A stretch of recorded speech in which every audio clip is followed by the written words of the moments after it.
Thanks for joining us again. Welcome to the beginning of Arc 3 of Itaewon by Night, Episode 8. Meet us after the break for Itaewon by Night announcements. As a reminder, still have a tip menu if you want to give us a tip for any very well needed rouse rerolls, feeding opportunities, and or flashbacks. Just letting y'all know that's still an option.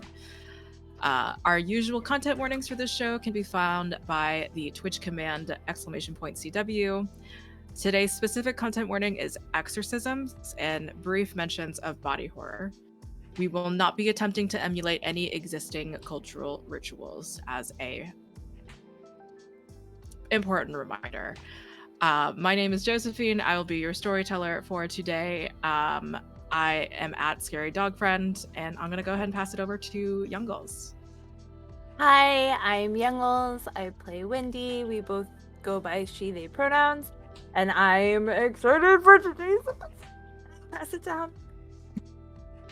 Hello, everybody. My name is Hamna. I use any and all pronouns, and today I will be playing Cerise Shaheen, who uses they, them pronouns, our Ventru fledgling. And I will pass it over to my sire, Jay. Hi everyone, my name is Jay. I use they them pronouns, and today I will be playing Viridian's Song, who is Cerise's sire, and they use they and she pronouns. And Viridian is Ventru and Soleil. And I'm gonna pass it over to Fabs. Hola, my name's Fabs. I play Jet, the Thin Blood. Yeah. Passing it back to Joe. Our guest for today, Darby, is having connection issues, so we will be expecting Darby right after the break. So expect a very interesting introduction for them coming very soon. To recap last episode, the violin that Jet asked for Viridian ends up intercepted in the post-exchange of the Yongsan Garrison American Army base, sourced by a musical instrument curator named Taylor Wickham. The Second Inquisition makes itself known in South Korea by secret transmissions between the Seoul Metropolitan Police, namely between the missing Ethan Han and the Chief Superintendent General Cho Sera. A handful of buildings that Chang Eri was investigating before her death featured silhouettes of men. One of the buildings caught the party's eye, an abandoned love motel named Habanera. There was a hit on Ethan potentially being located here, as well as being a common police drive-by place. Ted barges into Wendy's underground apartment, confirming that the boy who sold Jet out was part of the Hino clan and that Maria was covering her tracks. Viridian finds out that Cerise drank Jet's blood again. Jet tells the Coterie about Natalie and her potential ability to show up at a drug drop-off for him. Jet demands Rie for answers about Enoch, and she hangs up on him. The party splits up to fulfill everything they need to before the exorcism of Kim Kang-min, led by the fairies tonight. Before we start into the party split, we're going to have a flashback with Jet.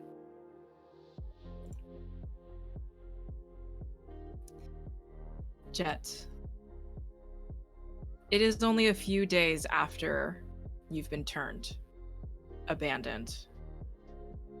There's still a faint heartbeat left. There's still the flesh in your cheeks and your arms. The faintest of heartbeats. As it gets fainter and you need less beats per minute, where do you think Jet would find himself wandering around? So Jet used to, well, still does in present time, hangs out at a pub, and how can I forget the pub owner's name?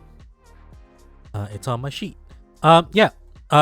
It's operated by a Park Won-soo, and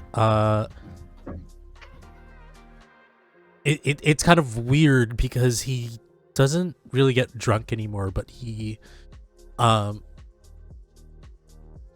he pretty much like consumes it.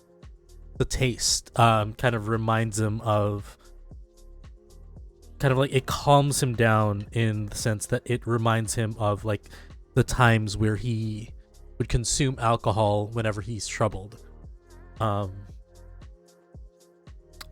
The thing is, since kindred don't digest, he later needs to expel all the alcohol he's consumed.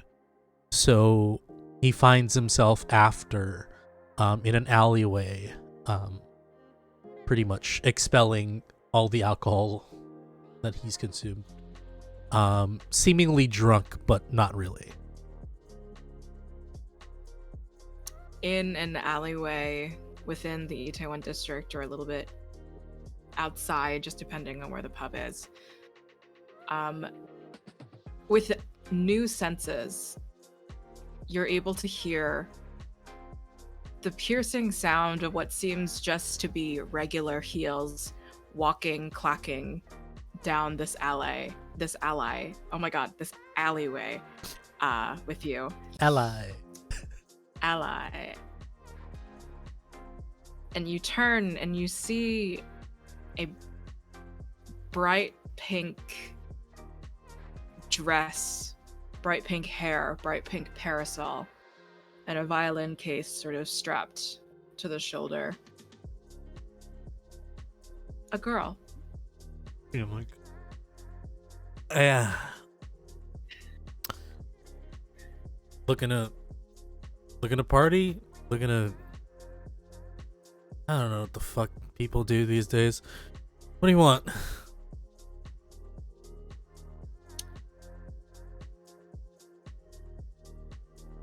There is nothing that I think you can procure that I would want.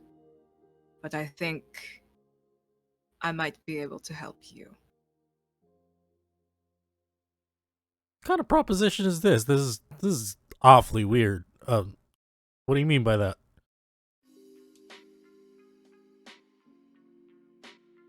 What is your name? Joe Biden. I don't know. That is an awful name. Ugh, right? No, it's Jet. Jet Biden? No, it's just Jet. What? My name's Jet. And you see him like slump over and just like his back slides down on the wall, and he's just sitting next to the alcohol that was expelled from his system. Oh, that smells nasty. Fuck. You are a baby, Jet.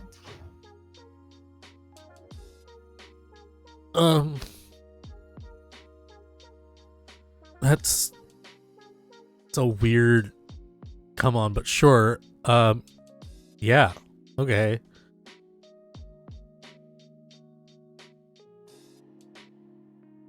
Seriously, lady, I introduced myself. What's your name? My name is Natalie. It's nice to meet you. What's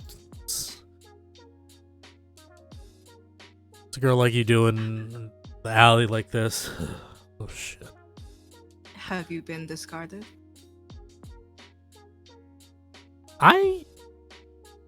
What? And I think now, this time, she like leans down towards you as she walks closer, more eye level now.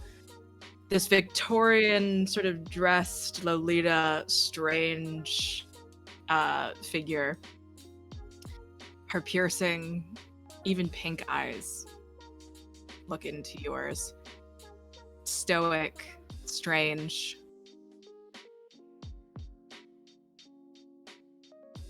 I do not live too far away from here.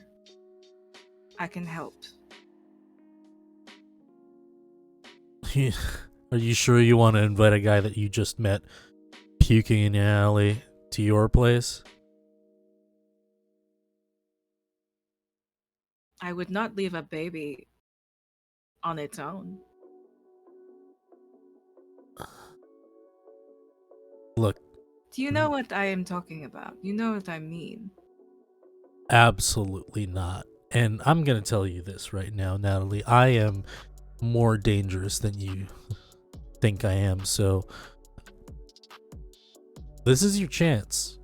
You can walk away. Would you mean me harm when I am offering you help?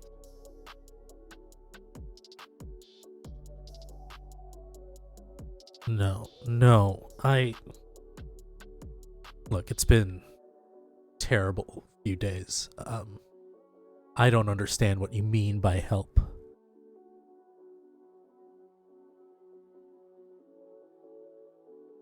Have you been discarded, abandoned, like a little stray cat? And maybe in a moment of clarity, Jet looks at Natalie and kind of starts to understand what she's saying.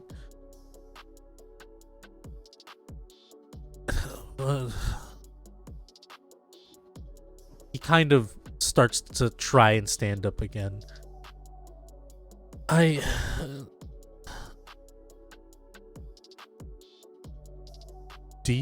Do you even know who I am? What I am?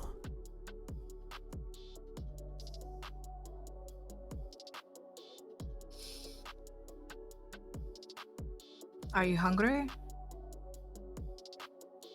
And that question, Jet darts to the vein in the neck. I could eat.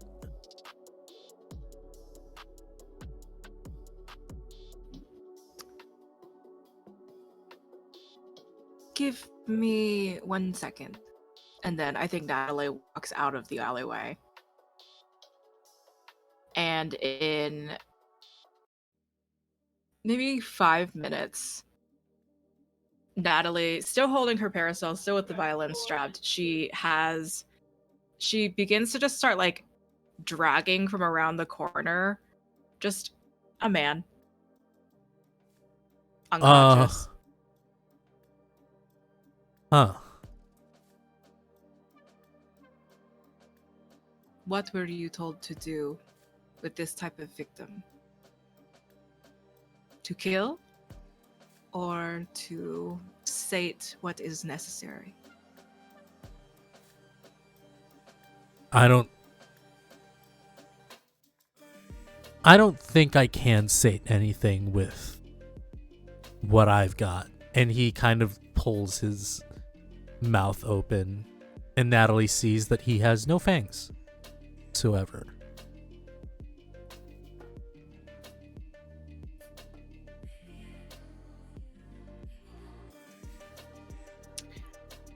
Then let's try like this.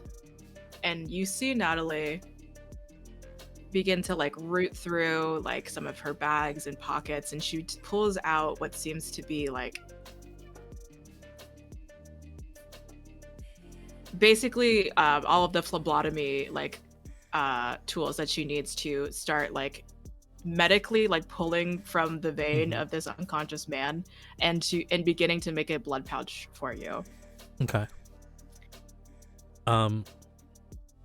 Jet just wildly just grabs at it and starts scarfing down the blood in this bag. And I think he doesn't even notice that like the image of infancy kind of radiates from him as if he's just a child or like a puppy feeding for the first time. Now, if you were able to do this by yourself, would you kill or would you take what is necessary?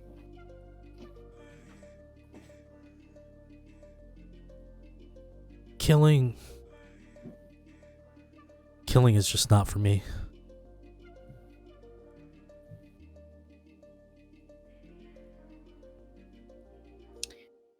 Okay.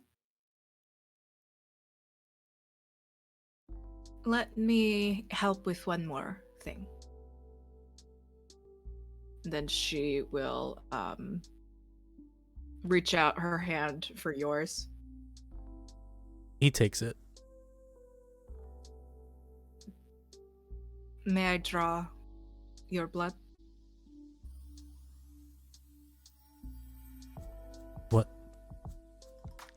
What for?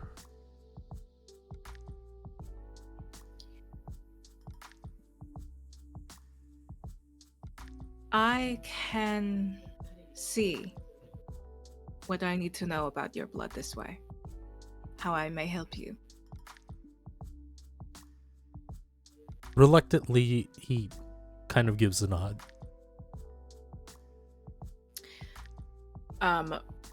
With sort of her pinky nail beginning to extend suddenly in front of you, almost like a little knife in a pocket knife, she takes it and then just makes a thin surface layer cut on the top of your palm. And you see her kind of move her hair to the side and dip her tongue and teeth into your hand. And she takes a very savoring minute or moment to lick your hand, lick your palm, and then lick up to sort of your finger. She swallows, nods, licks her teeth from the blood, and then she gives your hand one last lick in the center, and it seals up. You're no longer bleeding. And she nods. You are an orphan. But you have the particular scent.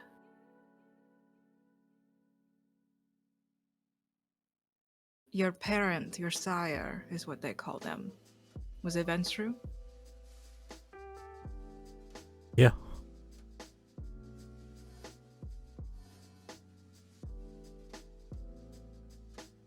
It is not uncommon for sires to abandon their child. What was the reason for you? Looking at it. Toothless. Weak.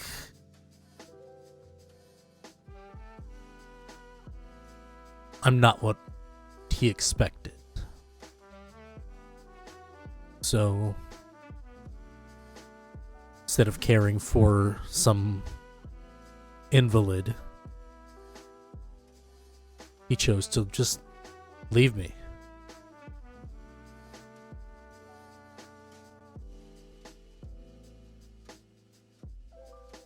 I was also left. It is not easy, but I can help you. How?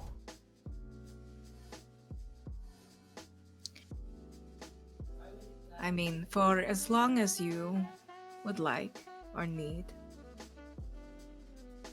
I can teach you a few things. How to hunt until you find the ways in which you will prefer to feed. And I have not met many orphans, but I believe if I am to taste your blood once more, I can find out more for you. It's not like I have any choice. You have choice. You can be a little stray cat roaming the streets of these alleys if you'd like, but That's no way to live. Or live. Whatever. I'd rather accept help from you if that means I don't have to starve to death. That's even possible. It will get dangerous during the day as well. So, let us find you something to work with. And then she begins to stand, takes your hand, offers her hand again to you to help you stand up. He takes it. I think he's very open to these suggestions now that he kind of knows the stakes. And he's quite attentive to Natalie's suggestions.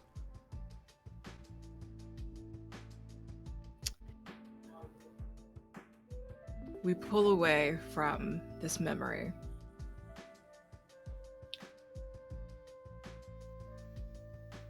And we cut over now to Cerise.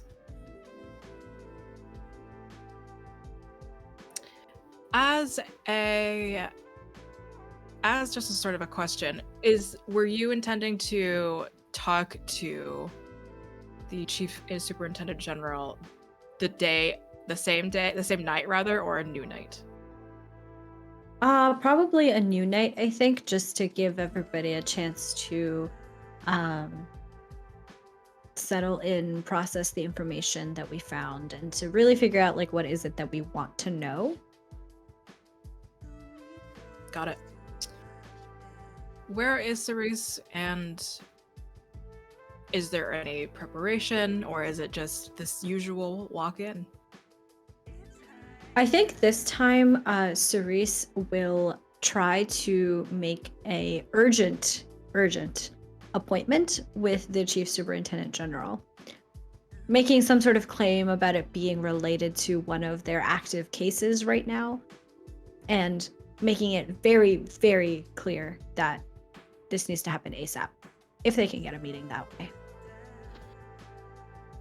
Sure. Give me a roll, super quick. What kind of a charisma persuasion, and you can add your specialty to persuasion.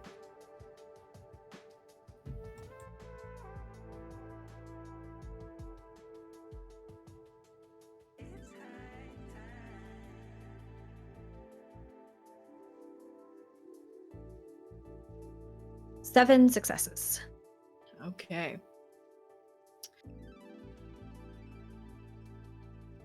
With the beauty of bureaucracy, you are able to get a message back. The chief superintendent will be able to see you. Please keep in mind, keep in your regards that there's active investigations happening within the precinct, so we will have you meet in a well-guarded, well-watched sort of area. And you are sent the address to presumably just another police-related building, but these are more of office buildings. You are sort of depending on how late you are intending, there will be two guards sort of standing in front of this large vertical building, generally, which is just full of office buildings for lease, that sort of thing, but it seems to be this is where the general makes paperwork happen or visits frequently or in whatever fashion. And you are allowed into this office room where Chosera sits. Cerise, I think, would have made this appointment for late enough that there would be bare minimum staffing in this office Yeah. building right now. Most people would have gone home at this point, and so they have just whatever the bare minimum that this chief superintendent thinks is necessary in order to keep themselves safe. And Cerise will, I think, like, stand at the door first before entering, kind of press down their suit, briefcase in hand, with all of the sort of like legal files for whatever case that they had pretended that this meeting was about, just to save face. And they take a deep breath and say, "You got this. Don't worry about it. We can't disappoint Viridian this time, so keep your cool. Keep your cool." And Cerise will knock before they enter.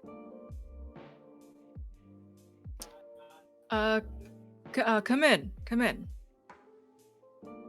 Cerise unlocks or opens the door, opens it, walks inside, closes the door behind them. Hello.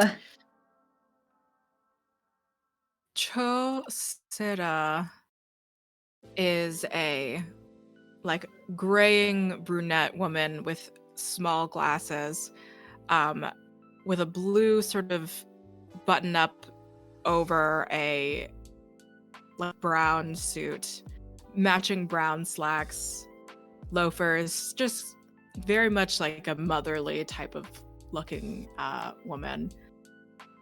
She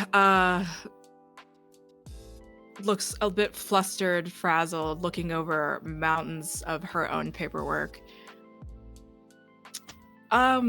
Yes, you were Shaheen, correct? Yes, I am. I can see that you're quite busy. I promise that I will try to make this as quick as possible. Cerise says as they kind of walk through the office and they take a seat in front of Sera's desk. How are you doing today?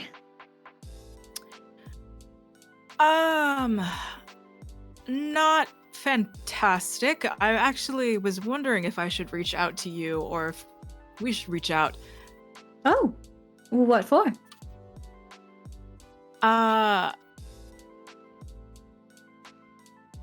So, Chang Eri, her office was a mess, and we cannot get in contact with her, and she is one of the main people on the case. That is Would you happen to know awful. anything about that? I hadn't heard that Chang Eri was not responding to any communications. I had heard about her office having been left astray, but I had assumed that that was, well, everyone is so busy these days, especially with this case. I figured that perhaps she had made a breakthrough and had gone off to pursue it. That had been my assumption. Sorry, can you remind me again? Making a breakthrough about which thing again? About the case, the Kim Kong-min's death. Got it. She looks kind of like a bit ashamed almost. There's a little bit of embarrassment in her expression. There's just... I mean, some of us even joked to get a hold of, call some shamans or something. There's just so many aspects of the case that are... It's getting lost on us. Not much has been able to get through, even with Chang Eri leading everything. I don't normally like to badmouth people to their employers, but I must say Eddie was a surprising pick after Ethan went missing. I was surprised to find that the job went to Eddie. I thought you would have given it to someone more diligent, more deserving. I'm not sure what you was. Does did Tongue have a history we weren't aware of? Just, her relationship with Ethan was always particularly close. Seemed a bit odd to me, that's all. That she were the one to be his successor.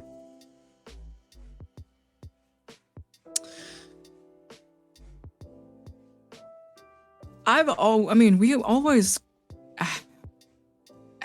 we had many referrals for Tongue. What did you see? What were you not seeing in her performance? Just past cases, always dropping the ball, seemed to follow Ethan around quite a bit. Seems, I don't mean to sound paranoid, but it just seems a little bit suspicious, odd that, well, Ethan is up and coming officer, gets promoted, gets a wonderful job, and goes missing soon after, and then she takes over. Perhaps I've been embroiled in my cases for far too long, but I just couldn't help but wonder.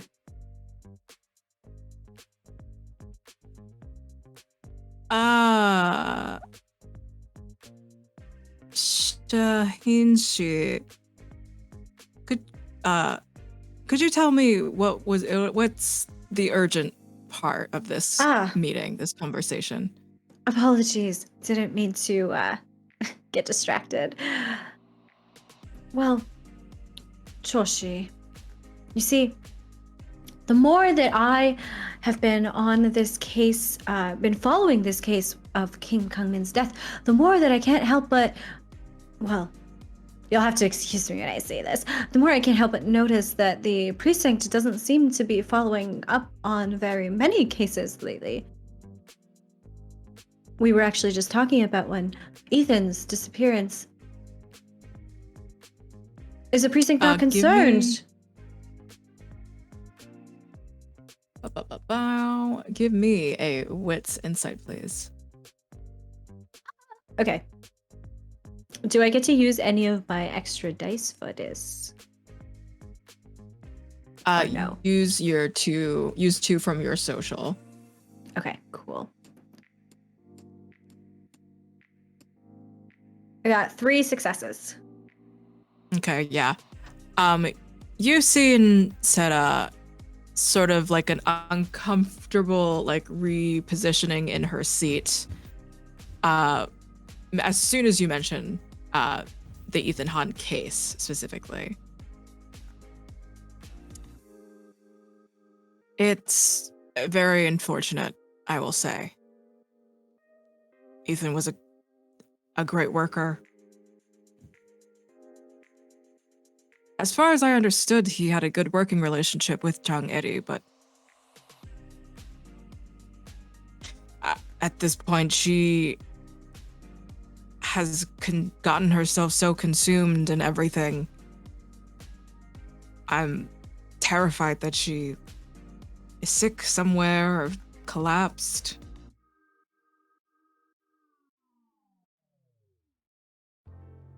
As far as other cases being taken,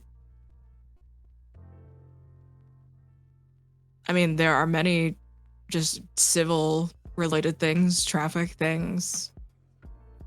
Of course. It's just, Ethan was one of your own, was rather a high-ranking officer before he went missing. I just would have figured that you would have raised hell, quite literally, in order to find him. Seems very, very strange to me that you would let him just disappear. No trace.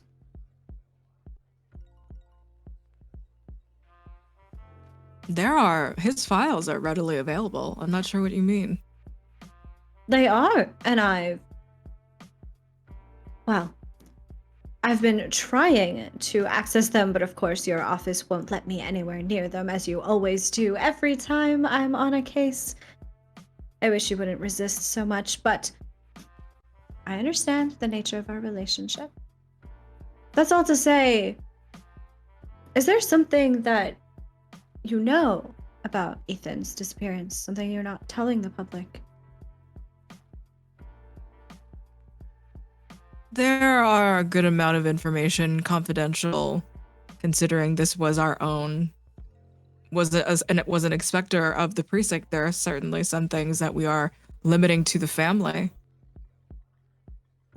And at that, I think Cerise leans forward a little bit and, like conspiratorially, as if there is some sort of secret that is in the air between Chosera and Cerise.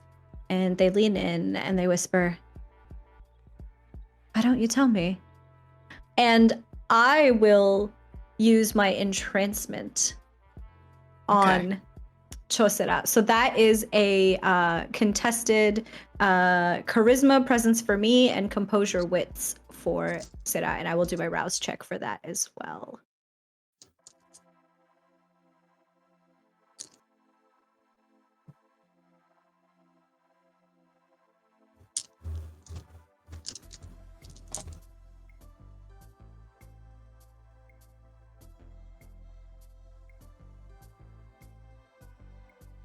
That is a 2 successes on Sera's part. Give me 1 second to do this.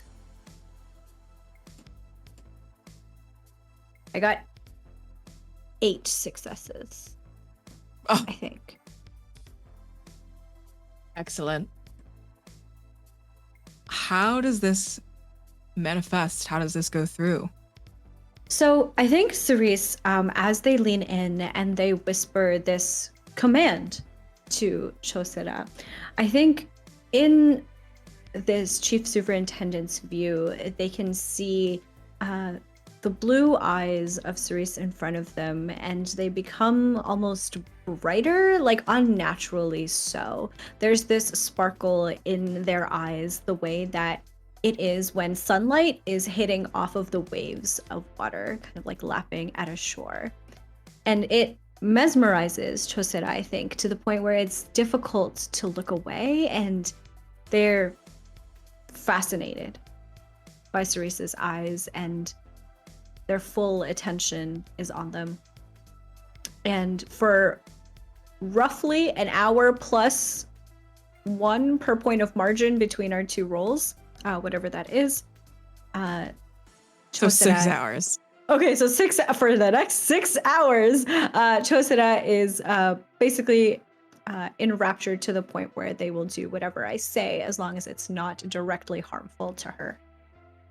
Okay. Almost as if the hypnotism dials are just spinning in her eyes. I also failed my rouse check for this. Okay. Actually give you another rouse check as well for just a new day. I succeeded that one. Okay, fantastic. So I'm at hunger 1. What was the last question you asked, Seta? It was the command to tell me. Why don't you share with me this secret that you're keeping within the family?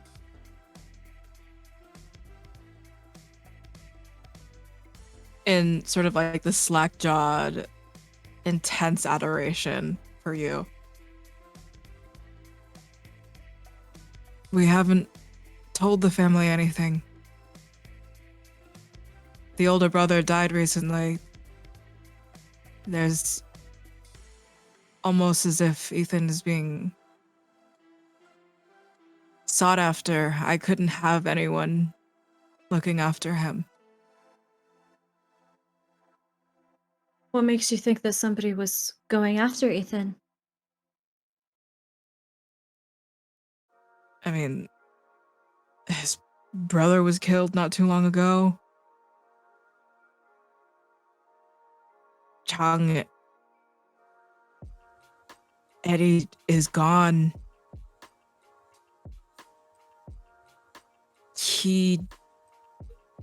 He just, it seemed like there were so many things he was just thinking about, and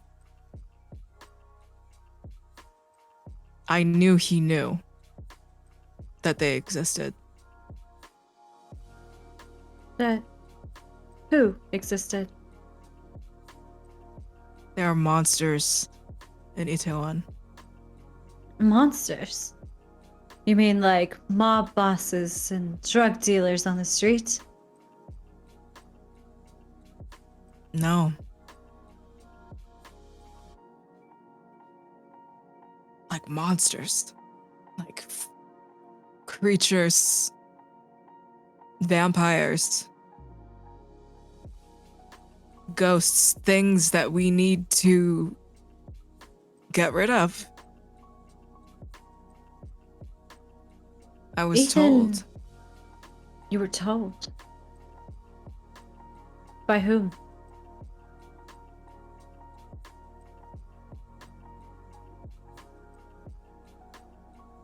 There's someone at the garrison that I've been speaking to. I guess not. It's not someone in particular, just an organization. Things made sense. Ethan went missing before his brother died, before Eddie died. Do you know where he is?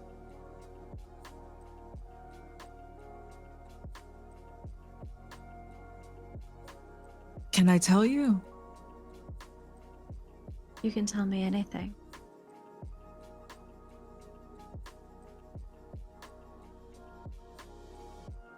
What do you need? A map. Coordinates. That would be helpful. And to know why he's in hiding.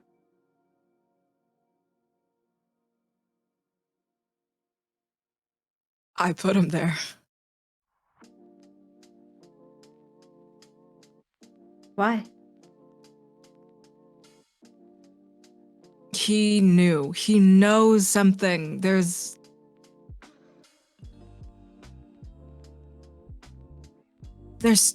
He's attracting so many people around him. There's so many different forces that are happening. And I know, and I can feel it. He didn't believe anything I was saying. But the coalition, they told me, bring him. And I told him to do, he needed to listen, and he didn't. So I had to remove him. I had to get him out of the public. Forcefully. And he didn't agree. I had to. You did it for his protection, darling. Don't worry. This person at the garrison, as part of this organization, do they have a name?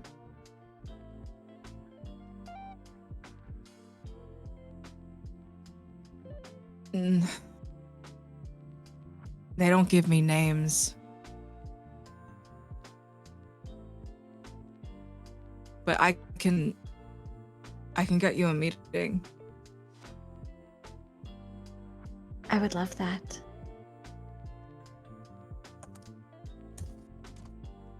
Why don't you set something up between this organization, this person, this point person that you have, and myself?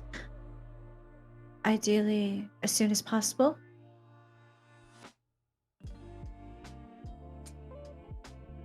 And I think she just like quickly begins to go through some papers and like begins to like just begin writing out an address as well as a phone number. These two things, this is where Ethan is. And this is a number you can call. Not for Ethan, but for the coalition. Of course. Thank you. You've been so good, Choshi. I must say, though, I fear that you're letting the foreigners, you're letting the Americans get into your head a little bit. Don't listen to their superstitions. Those all fairy tales, make believe.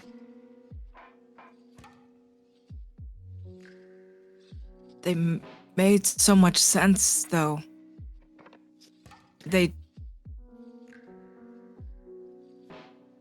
I shouldn't listen to them? You shouldn't. It's all children's stories, a way to scare the kids into behaving. The real monsters are, well, I think you and I would disagree on who the real monsters are, but the real monsters are among us. They're human, they're people.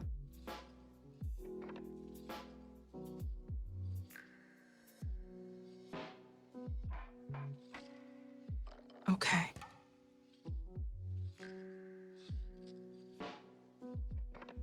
And Cerise, I think, leans over and like cups Chosera's face with their hand, like gently, as if they were comforting a child.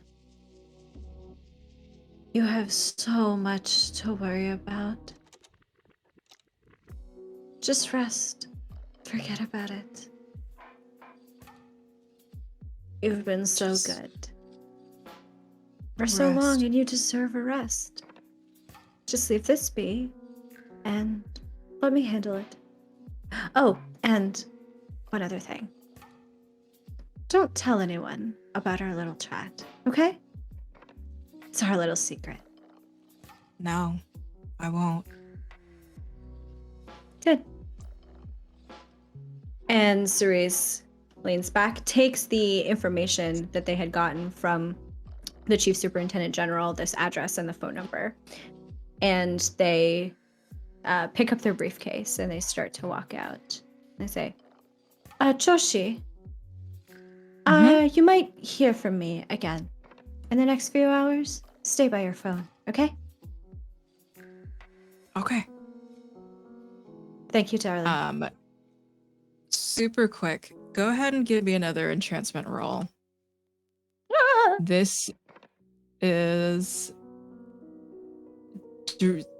moderately opposing some of Eddie's very strong beliefs. So we'll just see how well this is maintained. And if so, the 6 hours will still remain.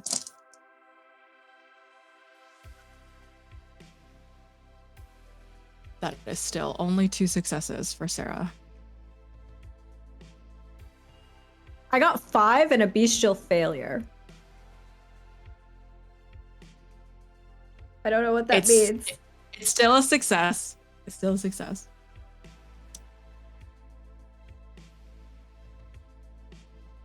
Something goes awry, Cerise, as with that last sentence, that last statement.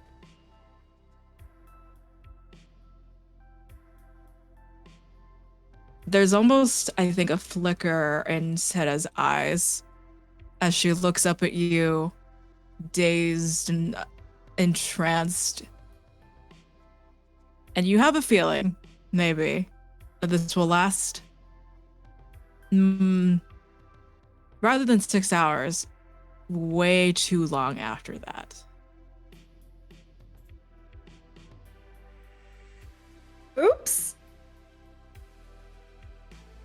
But you have your information, and indeed, if you cross-reference the address, it is the old abandoned Love Motel of Habanera. I knew it. I mean, now I have the Chief Superintendent General in my pocket. That could be useful for me. And Cerise kind of flashes a grin at Chosera, trying to put it back in the back of their mind that they may have gone a little bit too far today. I think their fangs flash at Sera as they do that. And Cerise walks out of the office and heads over to the location that we had all agreed on for tonight's exorcism. And we will cut right on over. Wendy and Viridian, please give me rouse checks. Okay. That's cocked. Succeeded again.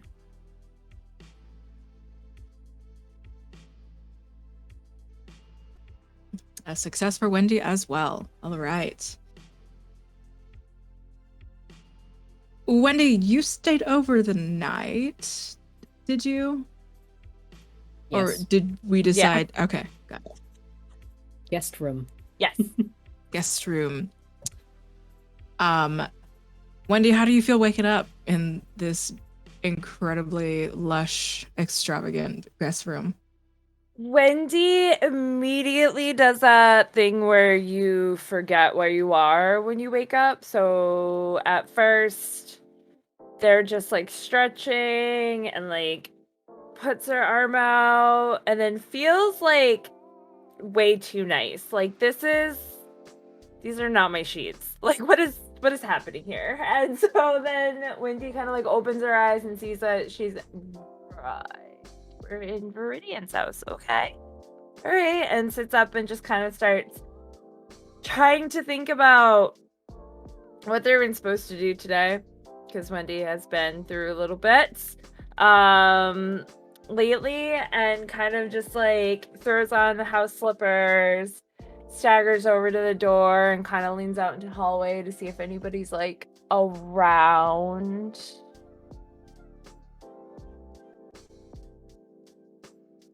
And then makes their way to the kitchen to try to get some food. Maybe. I don't know how it works here that much. It's been a while since I was injured on that couch.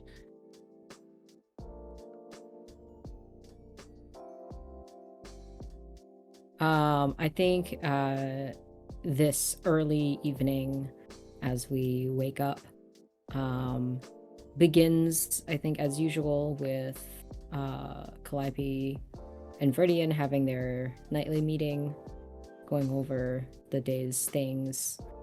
And remind me again, does Wendy eat real food? Wendy can eat real food, right? Wendy can, but when I was just saying Wendy was looking into the kitchen, she was hoping you had blood bags, maybe of some type, perhaps, in there. Unfortunately, I do not, because Ventru can't have those. The kitchen is, however, stocked with literally anything that Calliope wants to eat, because Cal can still eat food. Obviously, Viridian can't have food, so if you were to open the fridge, you would probably see food that Cal would be interested in, not necessarily stuff that Viridian would want if Viridian could have food. But unfortunately, no, Viridian does not stock blood bags in her fridge. You think Cal likes juice boxes? Like normal juice boxes? Yeah, like normal juice boxes. Yeah, sure. There's Okay. like an 18 pack of Capri Sun, the Yes. fruit punch flavor, and then there's the like tropical chillin' one, whatever. I don't know what it's called, but we all know. So Wendy will just kind of like grab one of those and then make a mental note that she would probably forget to ask Viridian if we can order some blood bags. Mm-hmm. And then she'll pay for them. When you wake up outside of your room, there's a pamphlet for the apartments that Cerise lives at, and there's a sticky note. There's a sticky note on the pamphlet that just says welcome home in Viridian's handwriting, because I think Viridian is going to get you an apartment that is not the shithole you live in.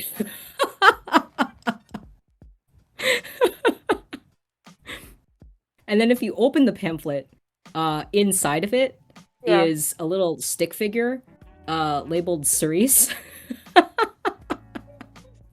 To just tell you, like, this is the same place that Cerise lives. Nice. Okay, I think in that case, Wendy would like look at the pamphlet and then like freak out a little, and then still absently-mindedly look at the fridge to see if there are any blood bags and grab a Capri Sun, and then just kind of go like I just imagine Wendy shuffling around the house with her Capri Sun and her pamphlet, sneakily like looking in all the doors to see what all the rooms look like, but trying not to be too like invasive. You're so valid. I think like Viridian's penthouse, I think has. I think there's 2 floors. Like I think all the bedrooms are sort of on the top floor, and then the bottom floor is like living space, and maybe there's like 1 guest room on the bottom floor. And I think eventually Viridian comes downstairs and finds you in probably just shuffling around looking. You find Viridian's office. You find there's like a study, reading room, living room, kitchen, dining room. The dining room is like so clean and so neat and looks like it has not been used, because it really isn't used. And yeah, that's pretty So much. Viridian just sees Wendy going from like seating place to seating place. Like, I'm gonna sit on this part of the couch and see how it feels, and then I'm gonna sit on this part of the couch and see how it feels. I think Viridian's standing there for like 30 seconds just looking at you, like watching you do this, and then eventually like realizing that Wendy has not seen her, Viridian will just say, "Good evening. Sleep well." Oh! Yeah, and like, it's just like, how long have you been there? No, I slept really, really good. Those beds are very nice. You find a suitable seat. Yeah. And Wendy just like goes as red as possibly she can go, just to flush in the cheeks. Viridian's just gonna sit down in like literally any part of the couch that Wendy's not on. Like, I'm just gonna sit down. I think Wendy would have scooched over to a side, because sitting in the middle of the couch is kind of awkward when there's someone else in the room. And Viridian will just like fold her hands in front of her and will look over at you. So we need to prepare for the exorcism later. Yeah. Yep, I have my notebook. It's upstairs, but I have all the things that we need to go shopping for. So do you need your notebook to go shopping? Yes. Yep, I will grab that. Are you ready to go now, or did you want to? I don't know. There's no I don't know what you guys eat around here, but there's no. Right. Would it? Maybe on the way we can stop at. I have a connection at the hospital, maybe, and I can grab, or my house. But I don't know if you want to go to my house. Did you? I don't. Are you hungry? Yes, I am. Please. I see. Thank you. I can arrange something for you. Okay. Thanks for the apartment, by the way. Cerise lives there. That's right. Yes. Right? Oh, that'll Correct. be. Yes. And Key. No way. The K-pop star that we met a couple nights ago. Uh-huh. Okay. Yeah. That makes sense for me to live in the same building as Key and Cerise. That's a normal thing that would happen to me every day on a regular basis. Yes. I want you to have a safe place, and that building has 24-hour security. So Wendy just starts in her head thinking about all the ways Ted could not randomly get to her apartment without her knowing that he was showing up first. And just like, you can see They don't say anything, but their body like visibly relaxes.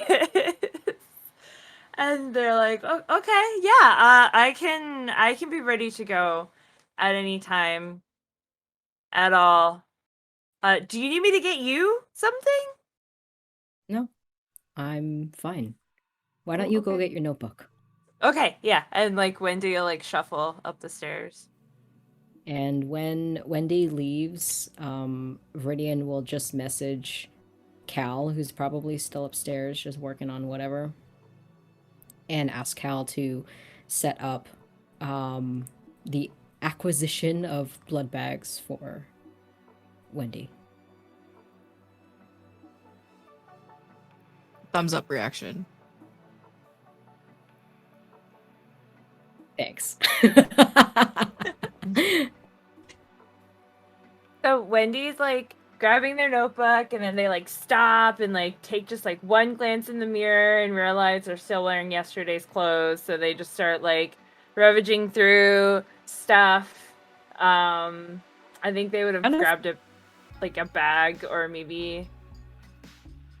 It's kind of funny because in a previous episode, we did establish that Cerise keeps clothes at Viridian's place, and that you and Cerise are the same size, so you could just that I am allowed to wear them. Cerese's. So I'm going, yeah. Like Wendy tries to because Wendy's going out with Viridian, and Wendy doesn't want to look like as much of a potato as they actually are. So they try to like make themselves look more kind of on the same level, but doesn't succeed very well, and just has like random colors that they pulled from Cerese's clothes that were there. So I imagine Wendy comes down in like these like leggings with like shorts with like a tank top and like just like layers upon layers that are unnecessary, but like she doesn't know what she's doing. This looks like it fits, and yeah. Viridian looks at you and is really trying to contain their facial expression, but I don't think it works given that Viridian is I think still waking up, and I think you watch as Viridian just kind of like looks you up and down, and their facial expression is just saying, "Are you going to leave the house wearing that?" I mean, no, of course not. I was just wearing this to come out here to see if you could help me maybe pick something off of all of these that I have put on. Sure. And I think Viridian looks like just kind of like taken aback by that request, but they I think their eyes just kind of twinkle with a little bit of humor, but very like lighthearted humor. And Viridian will just kind of like jerk their head and starts walking back upstairs and says, sure. We'll find you something to wear. Awesome. And then I think there's a montage. We have a little montage scene of Wendy coming out in different outfits of Cerese's. There's, I think the one thing that we hear Viridian tell Wendy is that a pantsuit is something that matches. There is a jacket and pants that match. And that when you go through Cerese's clothes, Cerese hangs all of their outfits in like matching sets. So if you pick one hanger that has an outfit on it, it's going to match usually.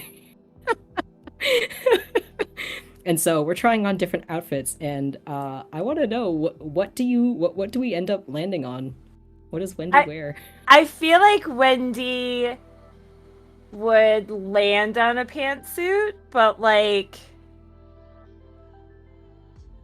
very much like someone gave it to Cerese because they thought Cerese would be into it, because it's got like shoulder pads and it's like pinstripey, but like it's not Cerese's style at all. But Wendy has seen like 80s movies, so she doesn't really. I'm picturing a blue and white striped swimsuit. Yes. Swimsuit. Yes. Yeah, like, why would Cerise have this? Like, something that I feel like Viridian also probably would have known if it's okay. Like, that, like, Cerise wouldn't have minded as much of Wendy just kind of, like, taking this one. And, Yeah. like, it's less Cerise's style and more just, like, covers all of Wendy so she feels more comfortable kind of thing. And, like, yeah, that's what I feel. And I think Viridian, how long is Wendy's hair? It's like shoulder length, right? Right, yeah, it's like shoulder length. And I think Viridian will just gesture to the vanity and will just say, "Have a seat." Oh, okay. And Viridian will put your hair up in a French twist or something that's very sophisticated. Aww. Wendy's just like trying not just like keep it together, because no one's ever done her hair before, ever in her entire life, because she's an orphan. So No! she's just like, yeah, she's in her, she's like they're massively in their feels right now, but like trying very hard to be like, nope, like I got this. No tears today. I think I slide in like some hairpins or what. I don't actually know how to do a French twist, but like finishes off the hairstyle with some bobby pins and a little bit of hairspray, and Viridian says, "All right, you look much better." Calliope is waiting downstairs with the car. You said you have a shopping list? Yeah.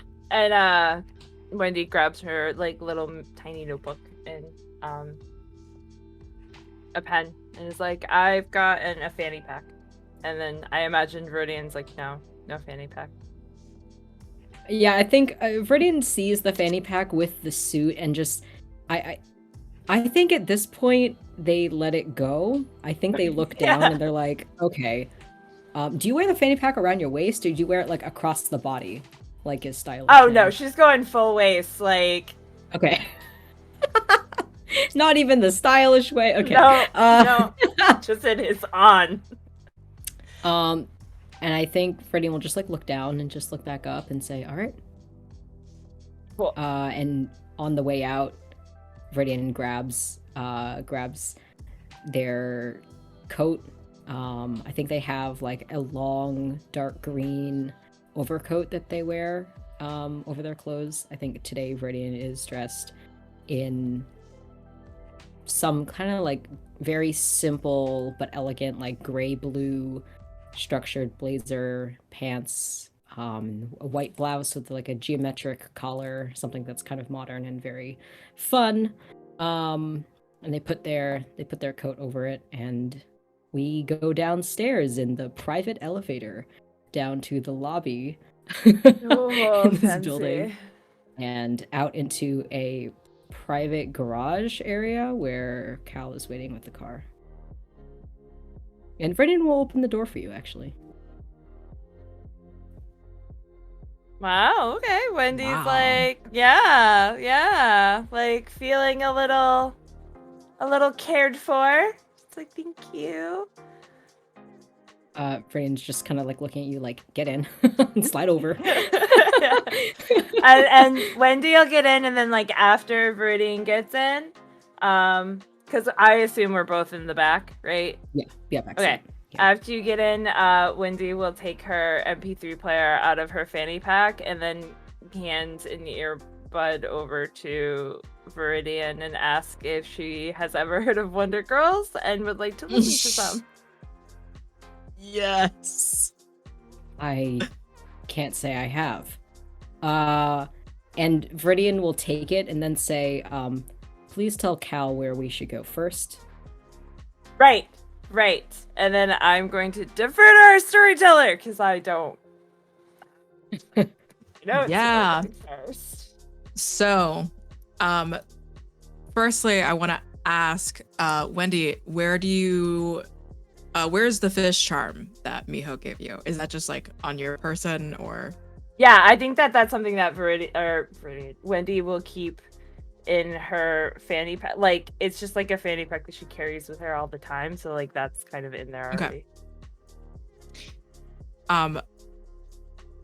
We're going to need food items, something to represent currency, and a white cloth. Okay. Food items, something. So, Wendy will suggest they go to the market because they could get most of those things. And in Wendy's brain, they're thinking like something to represent currency that might not be currency would be like rice, because like rice is life. And I don't know if that's the right answer, but that's what Wendy would think of, especially when it comes to like mudang. So, yeah, I think that's where she would want Calliope to go, is to the market.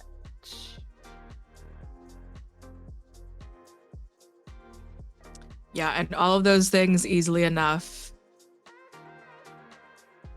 There is also, I think, some rope in mind that Calliope will also grab.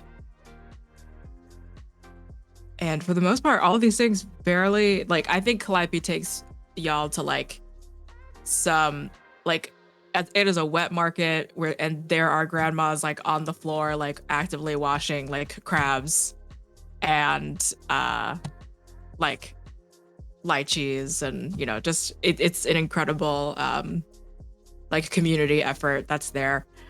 And you have all of the items that you need for the exorcism. What food items do you get?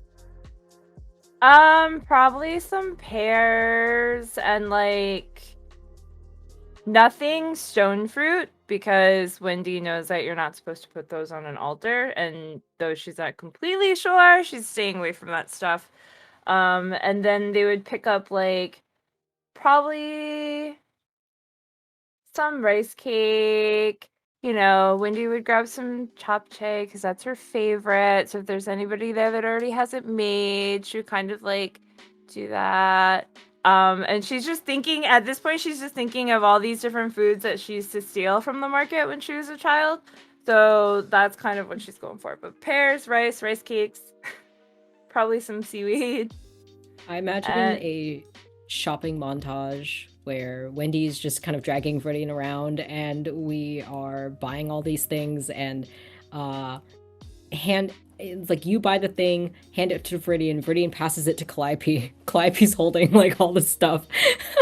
And it's just like montage shots of that, Viridian paying for everything, and yes. Yeah.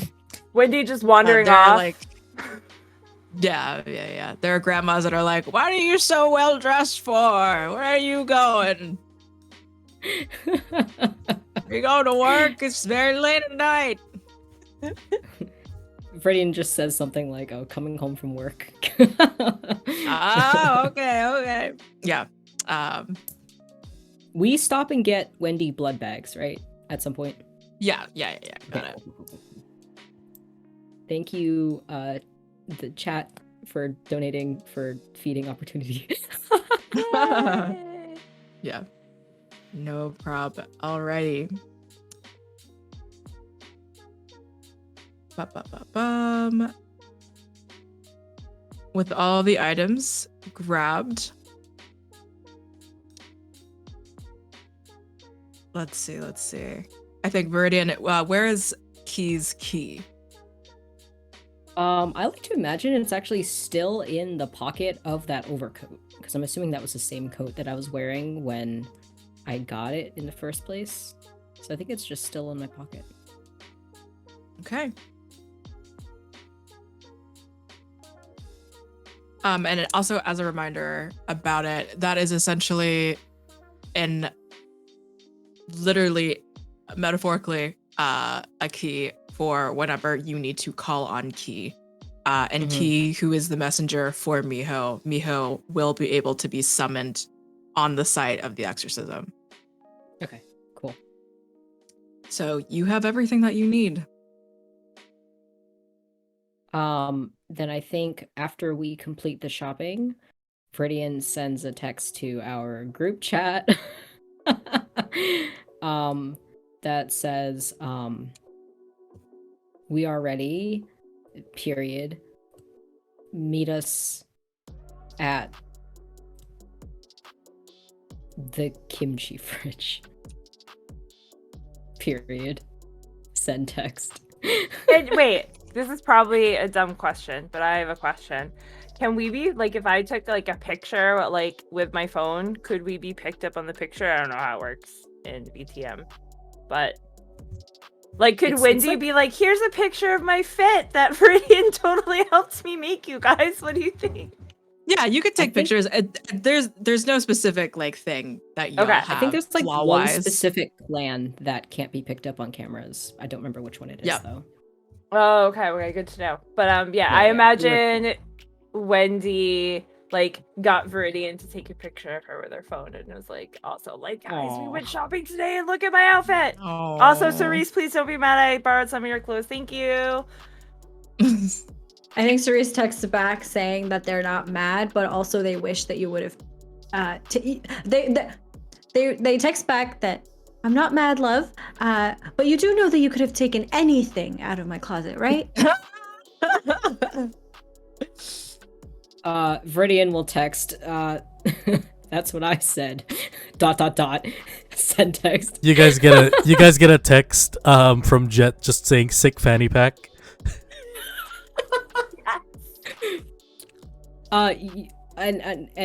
You can shut this down, Jen, but one more that I think is cute is you taking a selfie at the marketplace with like Viridian like just buying something in the background, and you're Yes. like, me and Viridian at the market, like taking a selfie. Calliope has all her stuff. Like, Yeah.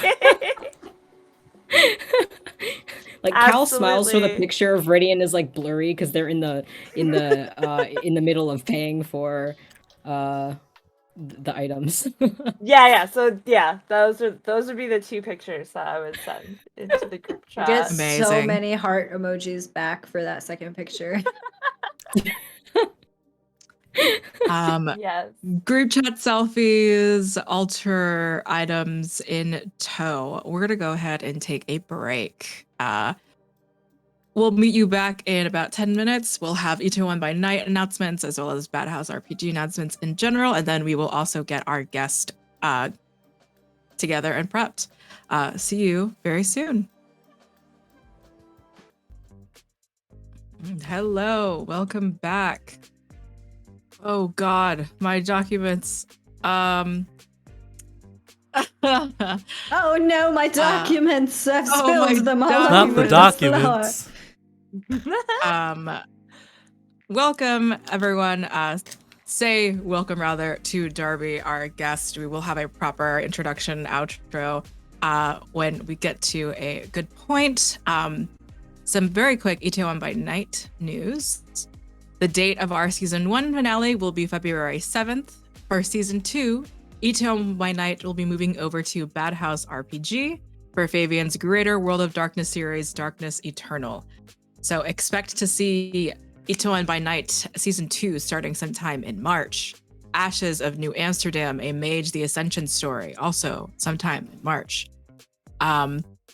And the Lion's Den, a Vampire the Masquerade Toronto setting, led by Aki, starting also sometime March, April. It's also casting right now. Whoa, we're also casting for the Lion's Den also right now. So if you want to be a part of this wonderful little family, Aki and Bad House are currently casting. So, all of that to the side, why don't we go visit Jet?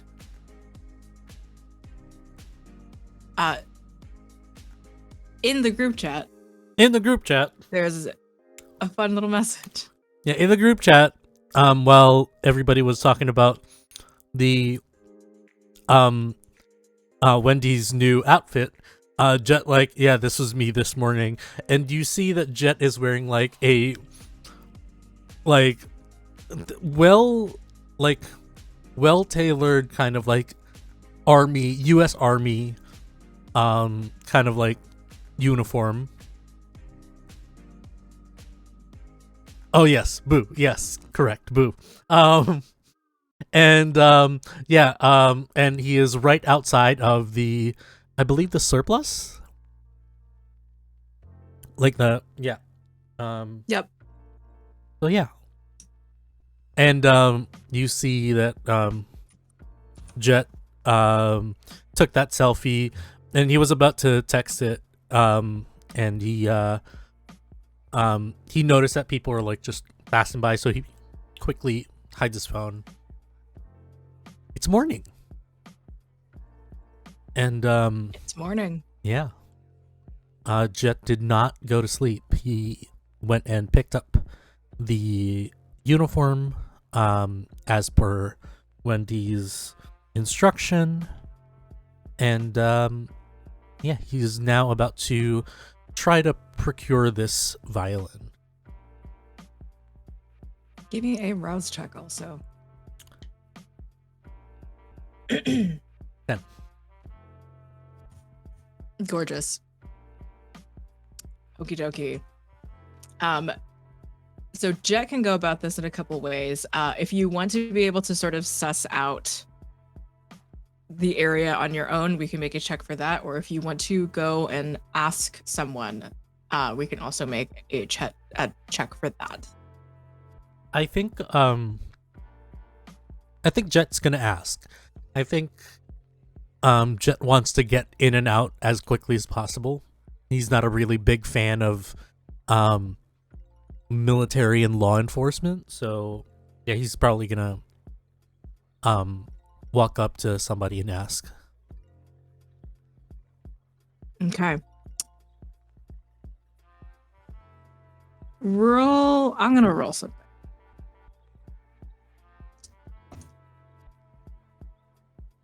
Yeah.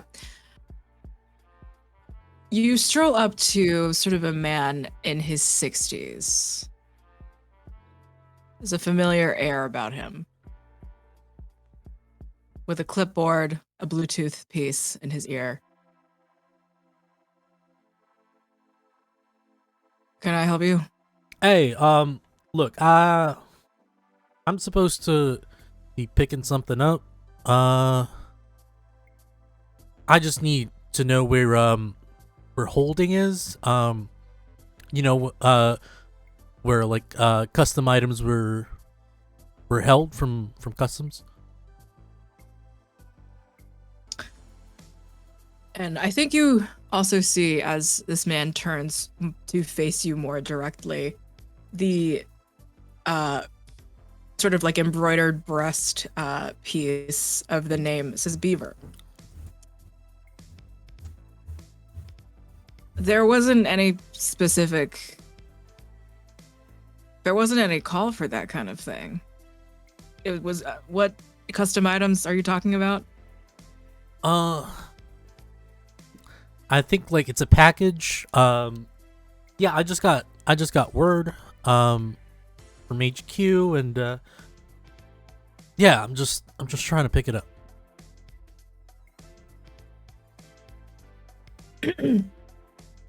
Give me a subterfuge. Manipulation subterfuge. God for manipulation. Okay. It's 2 successes.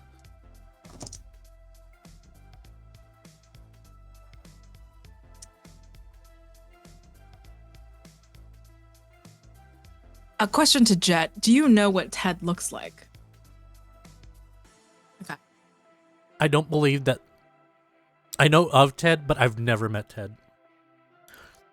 Because especially like the night before we walked out of the back door. Yeah. Ted looks at you sort of up and down, squinting.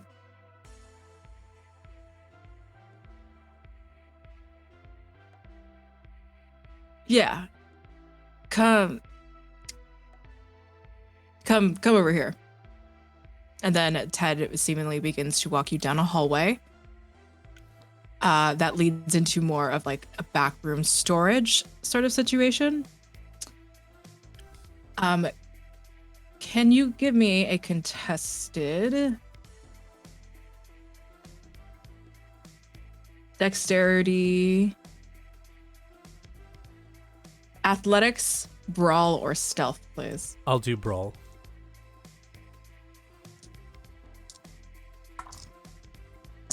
I'm gonna spend a willpower. Okay. Okay, 3 successes. All right. You see, as soon as this man takes you into this like backroom storage area, Ted attempts to grab your shoulder and your arm and attempt to pin you against the wall with his elbow, and you are like fluidly able to get out of his grasp. Hey, what the hell's wrong with you, man? Do you know something? Hey, I'm on a need-to-know basis. I'm not gonna tell you anything.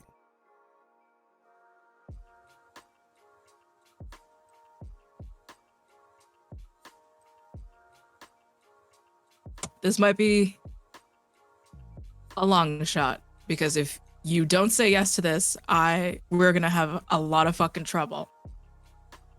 Do you know Wendy?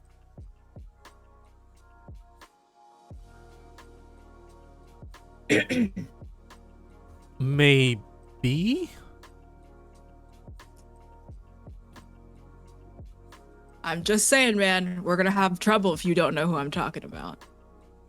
Yeah, Is this because Wendy called? Yeah.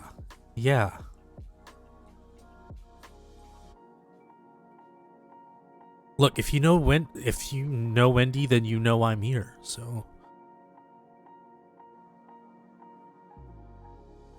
I'm Ted. Oh. That Ted. Is that your real name, Beaver? It's my last name, kid. Unfortunate. Okay. Yeah. If you know it, then I gotta get there. Gotta get to these packages. Get the fuck out of here as quickly as possible. For both me and your sake. There wasn't like a get out plan or something. These things can't just leave the base. Why do you think I'm dressed like this? So that you're just gonna walk out of the entire base, like no truck, no anything else, just with a violin. I mean, yeah.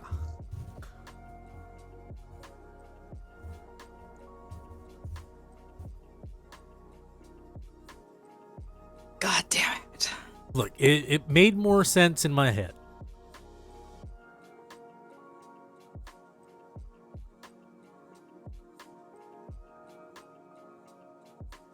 So can you help or not?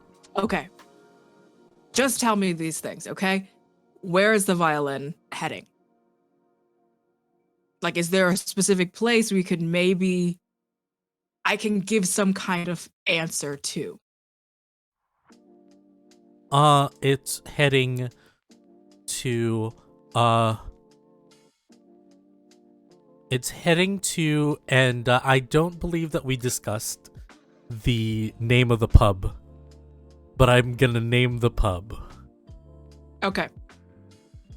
Cool. Because I don't want to name drop Viridian Okay.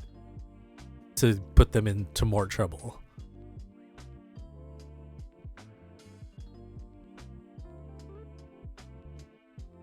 And what is this? Is this any kind of important place?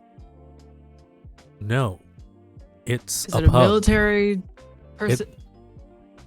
It's a pub. We're trying to make it seem like they made a mistake.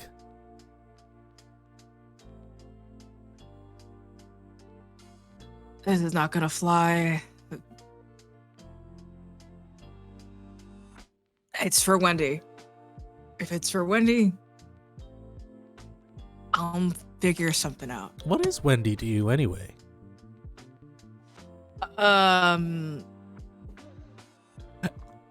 Nothing. Touchy subject, alright. Never mind. Yeah, like, look. What do you think is better? Because right now, naming naming Miss Song is probably not the best thing to do. That's where it's No. supposed to go. Honestly, it was supposed to be going to me. So.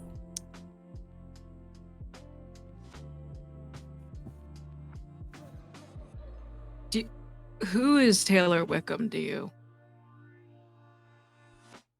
As far as I know, it's just some dude who has the violin I need. Is he supposed to be Okay. somebody important? I don't think so. Just. It's a weird name to see.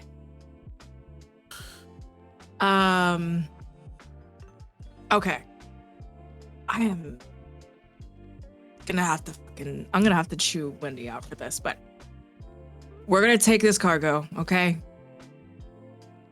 I'm gonna go through. You're gonna have to go in my truck. All do right. you have identification? Like, are you like square that way, or Oh, yeah. do you need to literally hide? Oh yeah. And I show what Wendy got for me. Jesus Christ. I look at it as like, what is it? Is it made in crayon or something? Like, This is legally worse than a fake driver's license. This is an American military ID.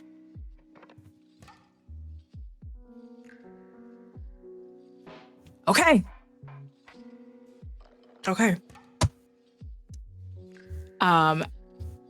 And you I seem think like a unless you fun have guy. You seem like a fun guy, Ted. I don't want to hear that. And if there's any other questions or anything like that, I think literally it is a process of it's a very gentle, precarious situation where Ted has to make some kind of excuse later down the line of why the violin is missing. But you are able to go through the checkpoint with the violin, and he is just driving, and he says, "Where am I dropping you off?" Look, you can drop me off anywhere you think is safe, and I'll just walk from there.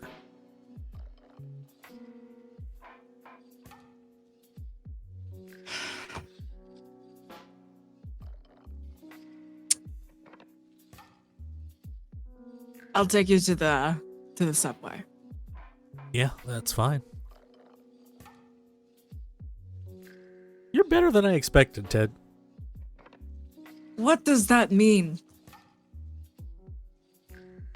Nothing. And like just looks away and just like opens the case, inspects the violin. And it is that glorious Stradivari with the inscription, the engraving, Antony Stradivari, vintage violin, restored 1984. And I think there's even a sticker curated by Wickham. Okay. And Ted definitely notices like a sudden change in demeanor of Jet from like the irritated like, man, I wish we didn't have to do this, to this is beautiful. Do I even want to know what this violin is for? It's for somebody special. I mean, that doesn't mean fuck all to me, so sure, cool. Hey, I mean, you're the one who doesn't want to get personal, so I'm just following your lead here. It's not a bomb or anything, like, it's just a violin. It's a violin. Okay.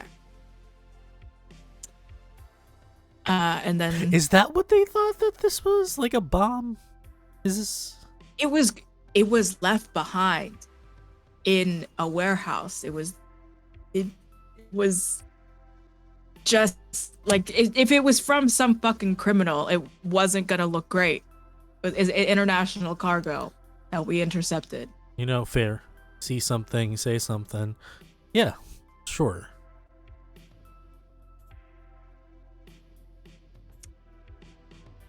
And Ted Beaver drops you off at the subway. And before I get off, I'm like, Wendy's taken care of. You don't have to worry as much. We got her. I mean, they got a lawyer. They don't go to their house anymore. I guess. Trust me on this. And then I hop off.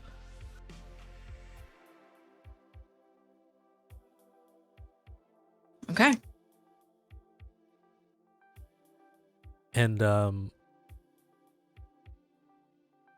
yeah, I feel like at this point, if like Jet heads back, he goes to his comatose state, and then fast forward to him texting, yeah, this was what I look like. This was what I looked like this morning. Also, Ted's not that bad. That's what follows.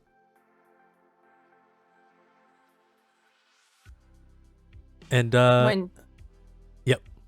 I would say Wendy just sends back a question mark. Oh, he helped me out with this.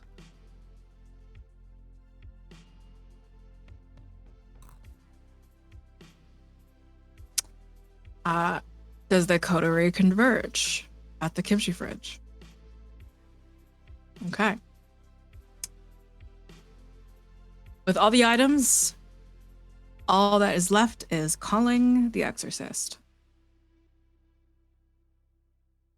I think once everyone's inside, you do notice, or at least the people that were there, see Viridian taking out like a bunch of keys and things to get into this thing. It's pretty secure. Probably requires a fingerprint scanner, something like that. Some sort of high-tech something. And once we're all in, Viridian will reach into her pocket and pull out the large key that Key gave them. And they pull it out and they hold it sort of just in the open palm of their hand, and just kind of like looks at it and then like looks back up at the group and says, this should summon Key somehow. And Viridian will just like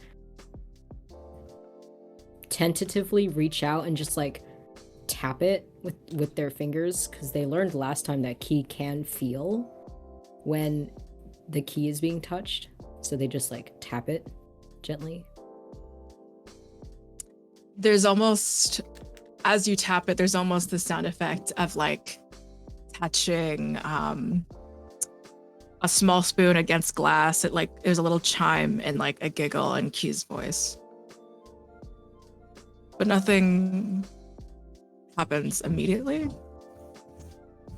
Viridian like raises it up like closer to their face, and they like tap it again, and they just say, Key? Can you hear anything?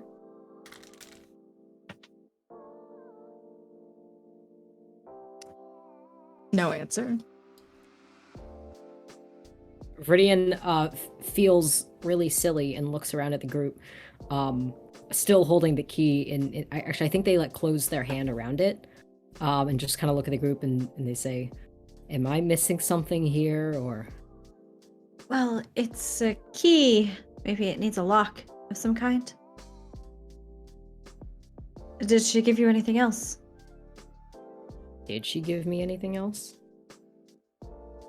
No. Do you mind? And I try to hold my hand out for the key. I'll gently just place it in your hand. and I'll look for a door around us. Mm-hmm.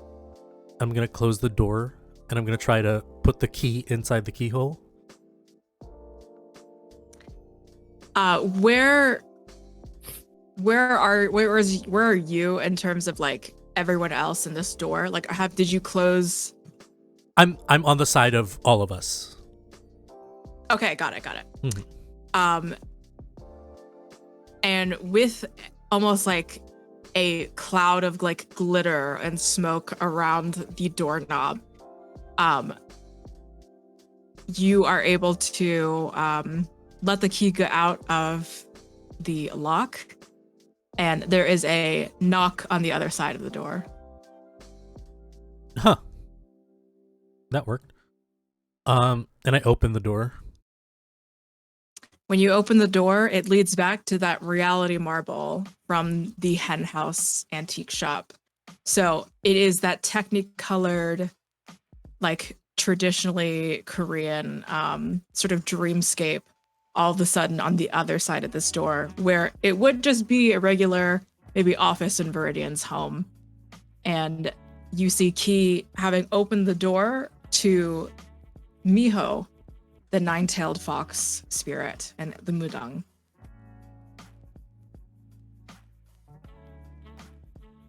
I didn't even think that would work. Nice work. Here's Viridian a. will Wendy. put their. Oh, go ahead. Oh, Viridian just puts her hand back out to I take the key back. I give them the key back. I'll just put it back in my pocket and walk in.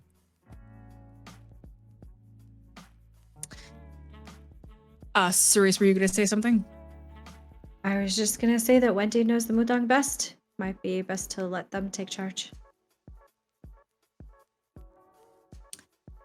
I think what Ki will say for today is just like a very like coy thing to Viridian. It's always so nice to be held by you. And then Miho will meet all of you. Okay, so we have all of our things. Can we get the body out? Yeah, sure. And I just try as gently as possible. Probably hit his head on like the side of the fridge. Oh shit! A little help? Little help? No, okay. And he I just probably shouldn't go near that thing. And I think Ceresa's holding, I think, a container that has the rest of this man's heart in it, just in case we need that. Oh, got it. Cool. Got it. and I Miho's just like oh, that would be very helpful. I drop him half his body on the floor and I just drag. You want this? Ideally, we can. It can be between either of the planes. I just need to get everything in this order, and I think Miho will ask Wendy to like start moving some things together. I need the fish charm at the head of the body. I need the white cloth over him. These pieces of rope will act as a barrier or a boundary just to make sure that we have the spirit where we need it to be, and if it gets a little too rowdy, then we'll find out. Wait. What do you mean rowdy? Like do you know what a specter is? The angry kinds. as like a poltergeist, like in the movies? Yeah, something like that. Fun. Again, the rope acts as a barrier. It should be okay. And I think are we having the exorcism just like in, I think is it the fridge or the just like in Viridian's like floor somewhere? I dragged him on the floor at this point. Okay. Got it. Is Viridian If I can okay have with that? everyone What? Is Viridian okay with us just doing the exorcism randomly on your floor somewhere? Sure. Because I think Kim Kong-min is the only body I have in here. Did we put the person you killed in the fridge? Ethan's Did brother. you? Put Yeah. Eddie. Isn't Eddie in the fridge too? Yeah. That depends on what your handlers did with the body, because they're the ones that handled No, it. I think if there wasn't anything specified, the handlers took Andy's body somewhere else. Okay, cool. Because I think maybe it was just in the fridge for the night, and then they came and took care of it, so it's not here anymore. Just let me know. Okay, yeah. I think that's what happened. And given that there's nothing else in here, I think Viridian's okay with just doing it in the room. Cool. If I could get everyone involved, can we get some incense plates set up? Can we get the food set up? Can we get we got any like beers or like any alcohol things as well? We went shopping. Great. And I Miho legitimately, like, she gets all of you involved in getting the body set up. The White For my Claw. own little fun, the White Claw, the Pinot Noir, for my own little fun, my enjoyment, what are the things that y'all gravitate to when setting up the body? As far as placing rope, placing the cloth over the body, placing the rice, getting the food placement. I feel like Wendy would be like hopping into assistant mode, and since they have the fish charm and went shopping with Viridian and kind of know like exactly what they bought and what, like, so I think Wendy is doing a lot to kind of not only help place items but also help direct everybody else to like where, if it's okay, like with where everything should go, so Miho can focus on like prepping themselves for the ritual and stuff. And so like Wendy's in like, all right, let's go, like let's get this done, and just kind of overseeing and helping and picking up the pieces, but like weirdly anxious about it, like it has to be perfect.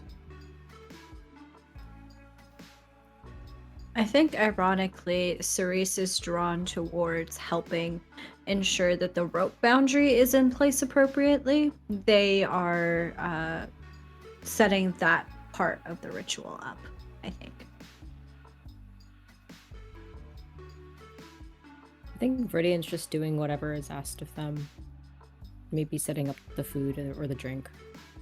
Because I think Viridian has been to shrines before, and generally knows that sort of situation, and sort of the culture around that. I think Jet goes to what he knows. So he takes the alcohol and he sets that.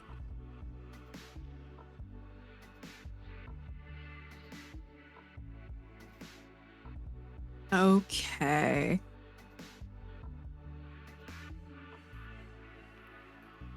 Got it. All right, are we ready, everyone?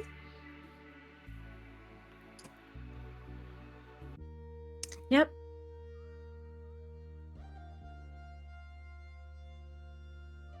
Can we all sit around the body? Miho will sit at the head of Kim Kongmin's body, the white cloth covering the entirety of him, a truly nearly frozen, graying young man. Miho begins to take 2 fruit, not like the blood root,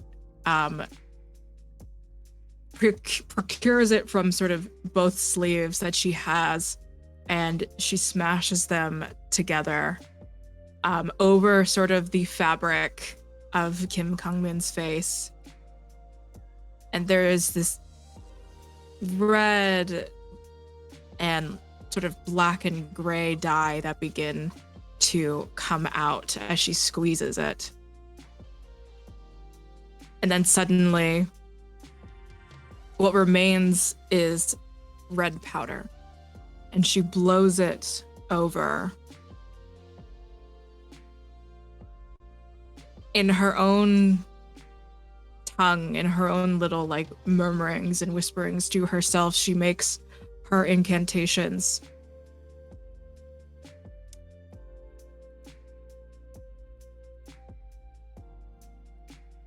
Hovering her fingers over the fish charm with the red, white, and blue string wrapped around it.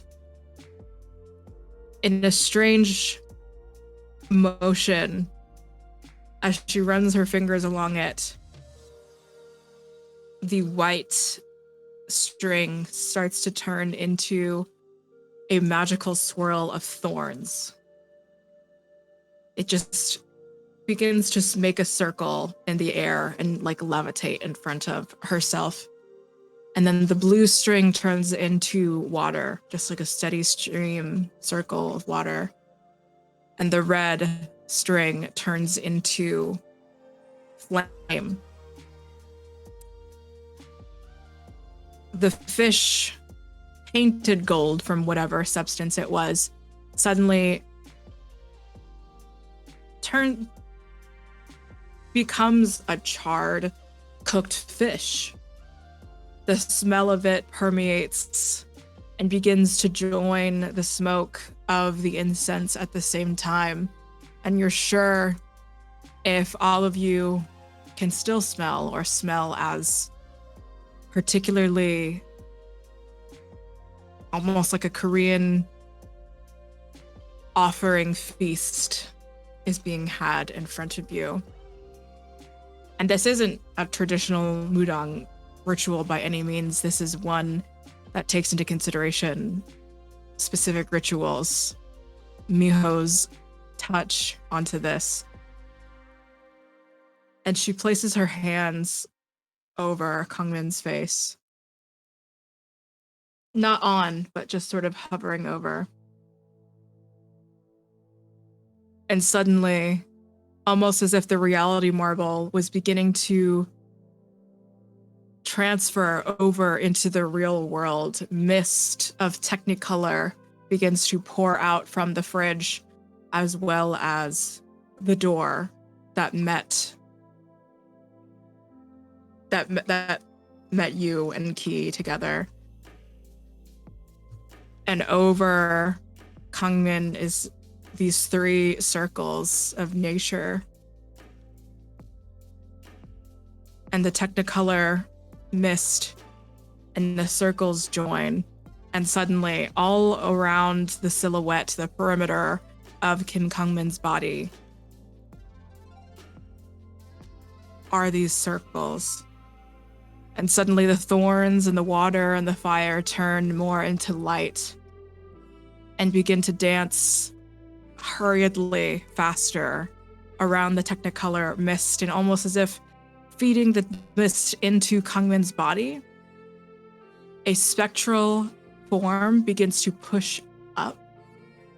And rather than the bloated, frozen, naked body of the dead Kangmin, is a spectral, fey-touched ghost of a young 21-year-old boy.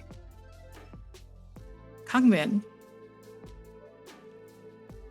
you open your eyes, and finally, you have your own your own singular body, rather than being attached to something or someone for weeks at this point. And you awaken, and you arise, and all of you see this ghost boy.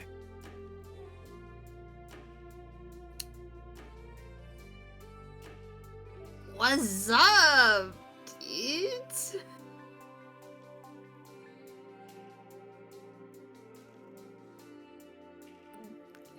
Cerise, right? And Yeah. Jet and Wendy, and you're like super famous, I think, right? Like a K-pop person? He is like, Nailing it. I don't know what to do in this situation. Hi, I'm Kevin. I guess Kangmin, but Kevin. Everyone calls me Kevin back home. Wait, is this the same? This is not the same Kevin, right? Okay. I was gonna freak the fuck out.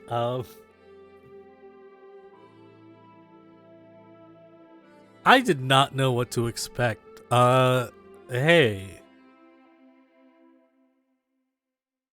How do you know all of us? I mean, it's kind of awkward, but when somebody took a bite out of me, I got to hitch a ride, which is like super cool because like honestly being stuck in a fridge like super fucking sucked. Like it blowed. But When you say hitch a ride, what do you mean exactly? it's like when you play Fortnite and you're like in the third person perspective, but like I can move myself. What? And What you is don't- that? What's Fortnite? The game Do you that not know kids what play. Fortnite? I mean, like, also, like, pro gamers. Like, just saying. I'm sorry, have you been attached? And Cerise, I think, just kind of like pats themselves down to me since. I mean, not physically, maybe. But yes? You've been able to see everything that Cerise And here. does. But, I look at Cerise. like, Brittany y'all got also some looks shit. at Cerise. Wendy also looks at Cerise. Cerise is trying so hard not to make eye contact with everybody in this room right now. They're like thinking back to everything they've done since biting into that heart, and they're like, "Oh no." Oh, man, did I make it awkward? Maybe some of the things that you have seen, heard, or interpreted, maybe not all of that needs to be said out loud. Gotcha. Cool. I am like Fort Knox. Lips sealed. I mean, I don't have lips anymore, per se, but like, you get the gist. The Geist. Right. Well, now that we have you here, I wasn't really expecting this. Now that we have you here, I think it's time that we ask the questions that we need to ask. Yeah. Seance stuff, yes. Ooh, I have answers from beyond. It's very boring in the morgue. What happened the night you died? Oh, I mean, we could go right there. Yeah. You Well. will find I'm a very direct person. Yeah, I know you are. And then with that, Wendy like puts everything together that he's been following Cerise, and Cerise has sometimes been staying at Viridian's, and Wendy just goes, oh. What? Remember that time that you guys like made up? That was after. I promise I went back to the morgue for a bit. I don't know exactly what happened, but... I think Sajangnim asked you a question. Yeah, sorry. Getting distracted. It's nice being able to talk to, like, people. I mean, what do you call yourselves? Like, vampires doesn't seem right, because I don't think I've ever heard you all Kindred. refer to... Kindred. Yeah, gotcha. Cool. All right. Okay, well, I was out with my pals, my friendos, my fellow summoners on the rift, you know. I don't. Gotcha. All right. Awkward. Swing and a miss. Well, I was just walking in the park.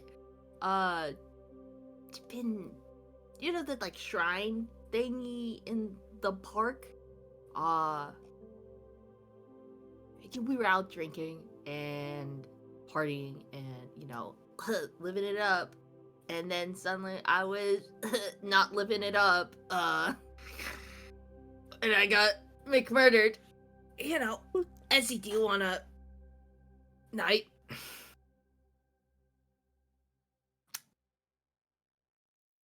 Praying at the shrine, How? By whom? Do you have any details that you could give us? I mean, we already knew that you were murdered. Yeah, sorry. You're standing around my corpse body. Me? Is it like hair? Or like, anyways. I don't know who did it because they were wearing a mask. You know those the wooden masks that people wear? It's like that one. It had like the really big smile. The Butcher, I think it's called. Theater was not my major, I was like an econ major with a business minor, so Of course you were. doing like real things.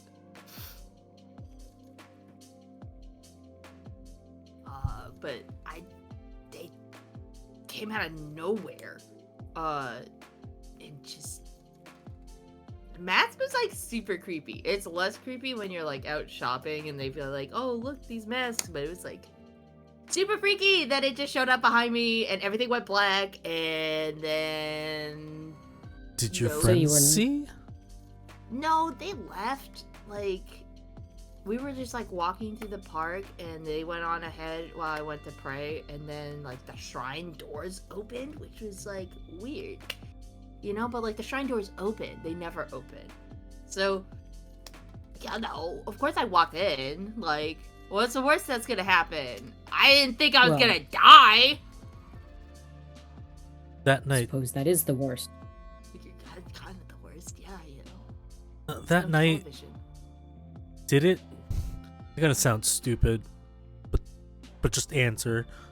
Did it Yeah. feel good? No, I don't feel like getting like stabbed with a hook in the neck feels good. Like, I don't know what y'all are into. Not to yuck your yum, but like it was super not fun. Also the broken wrist, not my thing, like How did your wrist break?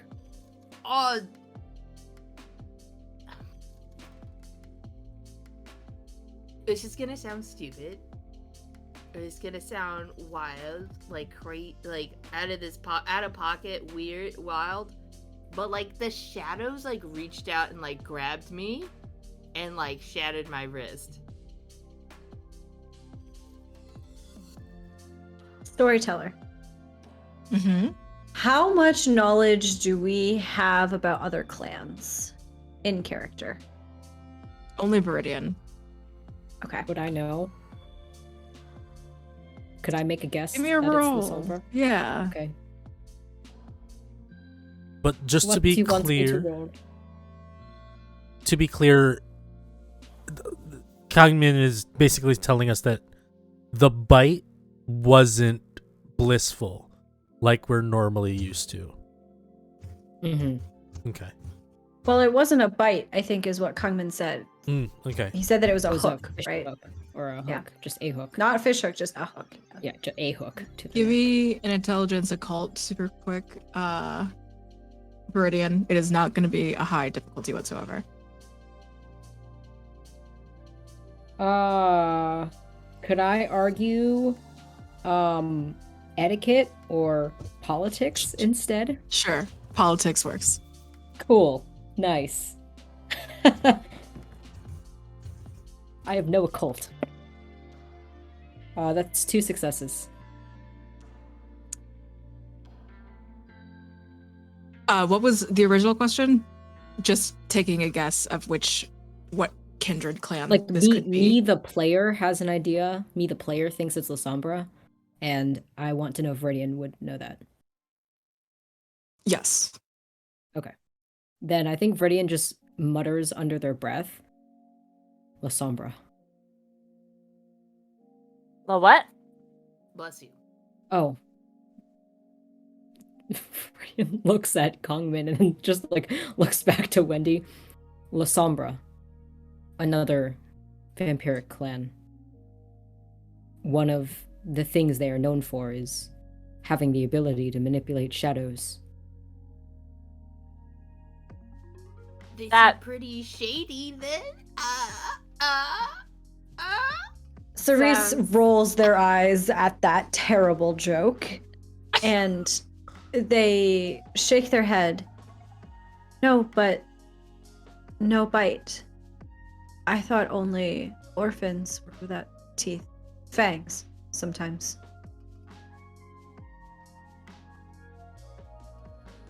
Unless they decided to just feed after making a cut. Are you Is that talking something about they do? my blood? Cause like when I died, it's like my blood was just like whoosh, you know? You ever see like Sage in Valorant, like when they're gathering like No. the like, I have you I know, have just- friends. Ow! I have friends too. You know. I've that seen are it. ahead. I've seen Yeah. it. Yeah, I It's I like- get I'm it. like- confused. And then whoosh. It's a just, game. Like it. Yeah. Oh, another It's game. like a super cool game that like pro gamers like me, you know, I was ranked gold for a season. Is that good? I don't know what that means. It's great. Yeah, fantastic. You It's, like, see the Jet best. just like doing this, not saying anything, but it's like Viridian it was is- at the best. It's the best you could be. I was like I was a pro gamer. Yeah, I just like, you know, just waiting for an agency to pick me up, you know. Wendy Viridian's- takes. Oh, go ahead. Go ahead. Oh, I was just gonna say Viridian's biting back some remark about how you graduated with a college degree in this and you were working in my warehouse, but they don't say it. He didn't graduate yet. Oh, didn't Job oh, market's really harsh. He didn't man. graduate yet. oh, rip. Okay, Wendy, what were you Yeah, gonna say? Wendy is just like, I have no idea what this is saying at all. Like, and like, I don't know what games, I don't know what they're talking about, and just like grabs chocolate and like starts shoving chocolate into their mouth, like to try to like make it all stop. When you were attacked in the shrine, did you break an incense plate by any chance, or your attacker? I don't think so. I'm trying to be pretty conscientious about that stuff, yo. My grandma was pretty, you know. I don't know what the word is for it. She was pretty intense about that stuff, so I try not to break anything. Yeah, try to clean up. That sort of thing. I don't think I did. GM, well, storyteller. Mm-hmm. Would Natalie have told me about other clans? If you would ask, I think she would just give you the general information that she knew, yeah. Do I know about what clan Natalie was? Yep. The night that she got you a person to eat from, you could have sworn. I think her usage of her own shadow ability to drag the man was also helping.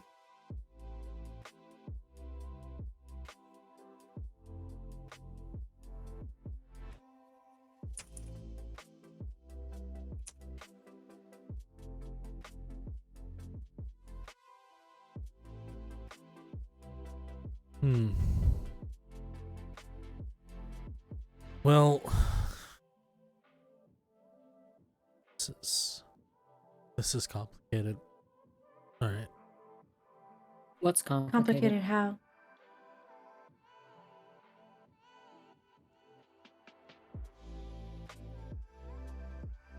Natalie's the only La Sombra I know in the city. Who's Nat? They took me under their wing when my sire left me.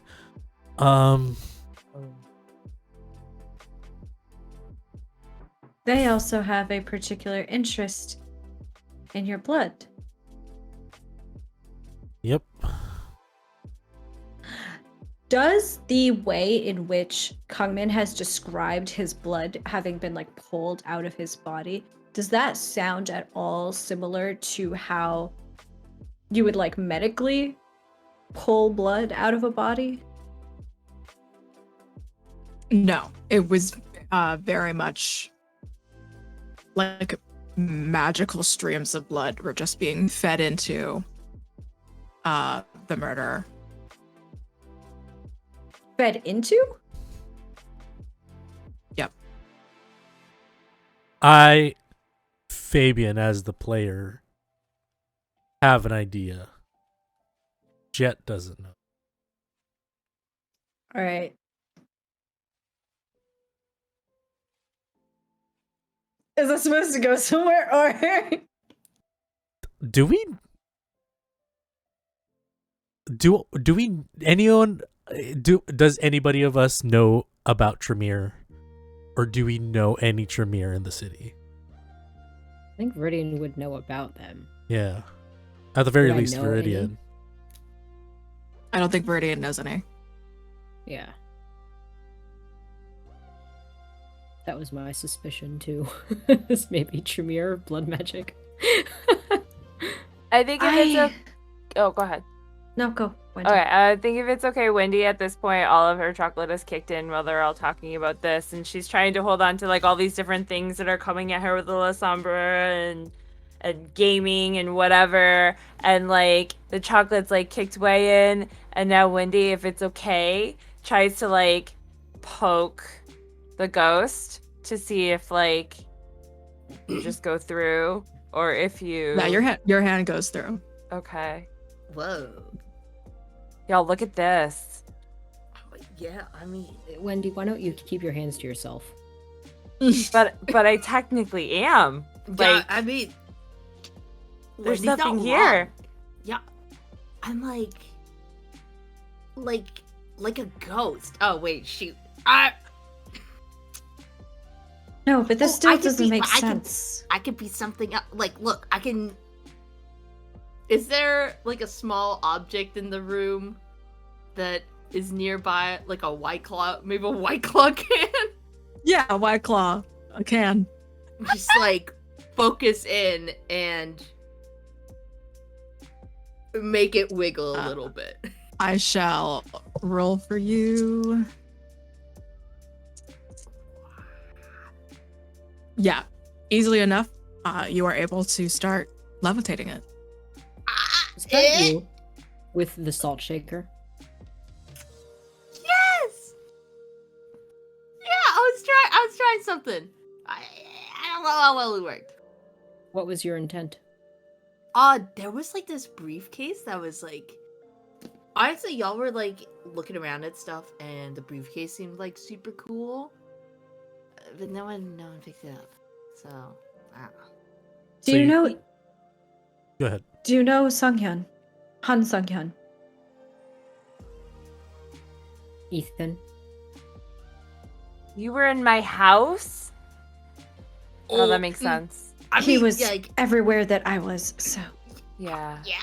You go a lot of really cool places. I mean, like, I didn't want to be rude, but also like it is so boring down here. Like it's bad. You know? I was just like dying to get out. I mean, man, it's weird to talk. You do not know an Ethan, though. I mean, like, is he talking about Ethan Fredericks, like, that I knew back in the States? I don't know any.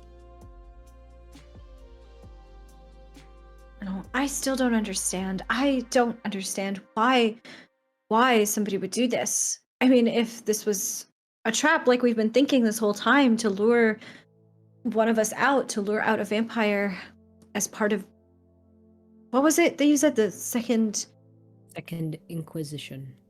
Inquisition. If this was a trap, why do that?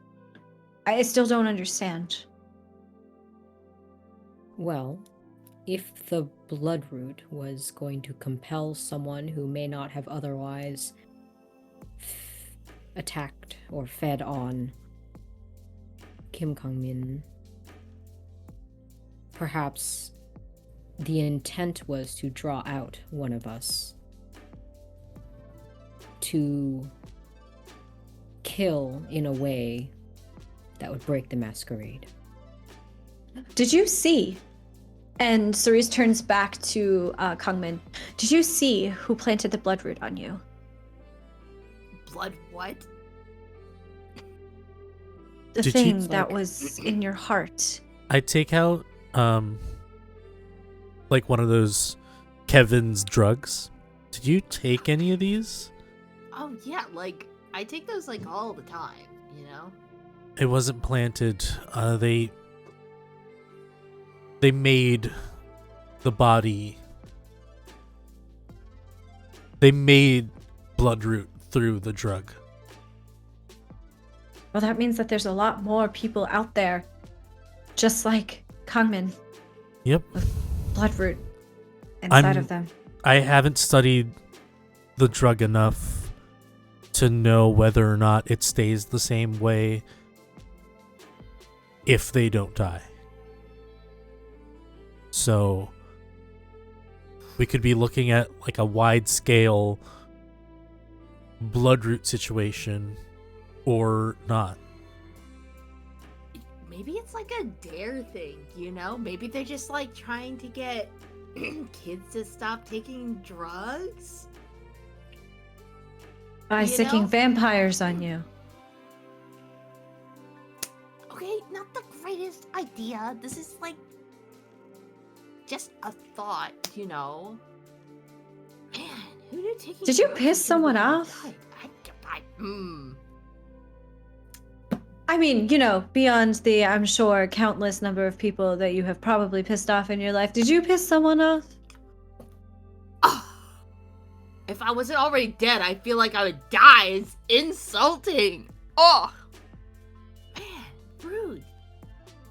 Can't the guy catch a break? Jeez, you die once and everyone's just ripping into you. No, I don't think so.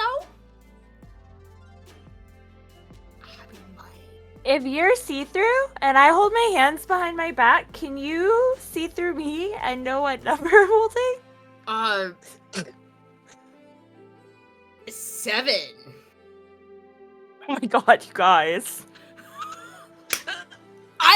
Maybe I'm psychic. I must be psychic. I'm like. I I'm think gonna be we're like, onto something though. Like if Yeah, he can do that, that's like a super ghost. we could be like a superhero team. We could be like the Avengers. Or Okay, like, but you're not pouring salt all over my apartment again, because Viridian just got me a really nice one, and I will be damned if you are pouring salt all over that nice apartment. sorry.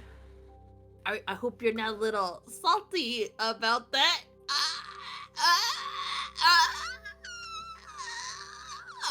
Can we Is he keep still him? attached to you? We are not keeping him. I'm not like a pet, you know. I have my own free, somewhat movement now.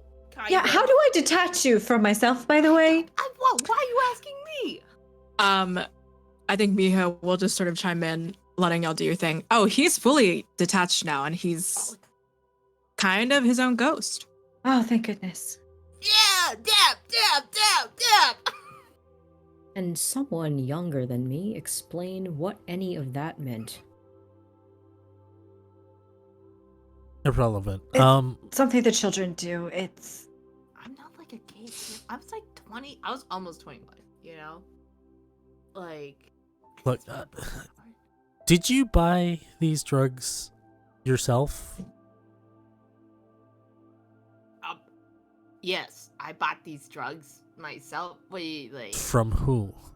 Oh, I don't know. I usually buy my usual guy, my usual pal. Kian was busy, so yeah. No, there's a guy with like dyed hair. I don't know what they looked like really. It was a Kinda guy. just- I kind of just put the drugs on, really fast. We were like on a roll. We were, everyone already pre-gamed, and I just came out of class. I just had to gotta go quick, gotta go fast. Storyteller, did previous Kevin have dyed hair? I don't know if we ever talked about it, but yeah. Okay.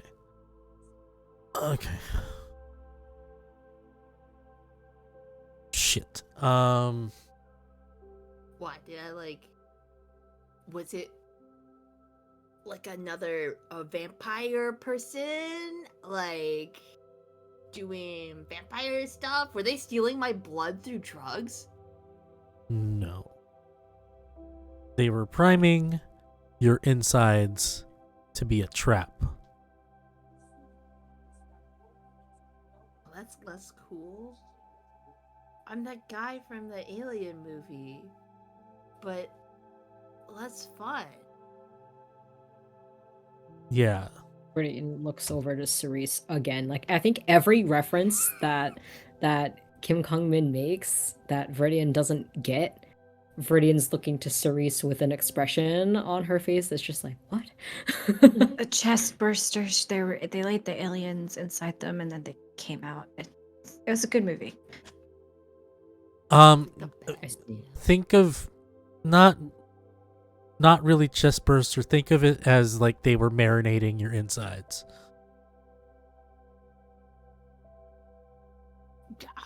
But why, man? That's what we're here to try to find out. Because we would like to prevent this from happening to anyone else. Oh, well, that's good. At least. So again, superhero group. I'm thinking the Fantastic Five. 7? Is there anything? Anything at all that you can tell us about the person that attacked you other than the mask that they were wearing? Anything at all? Really, that's the missing link, isn't it? To figure out who killed you.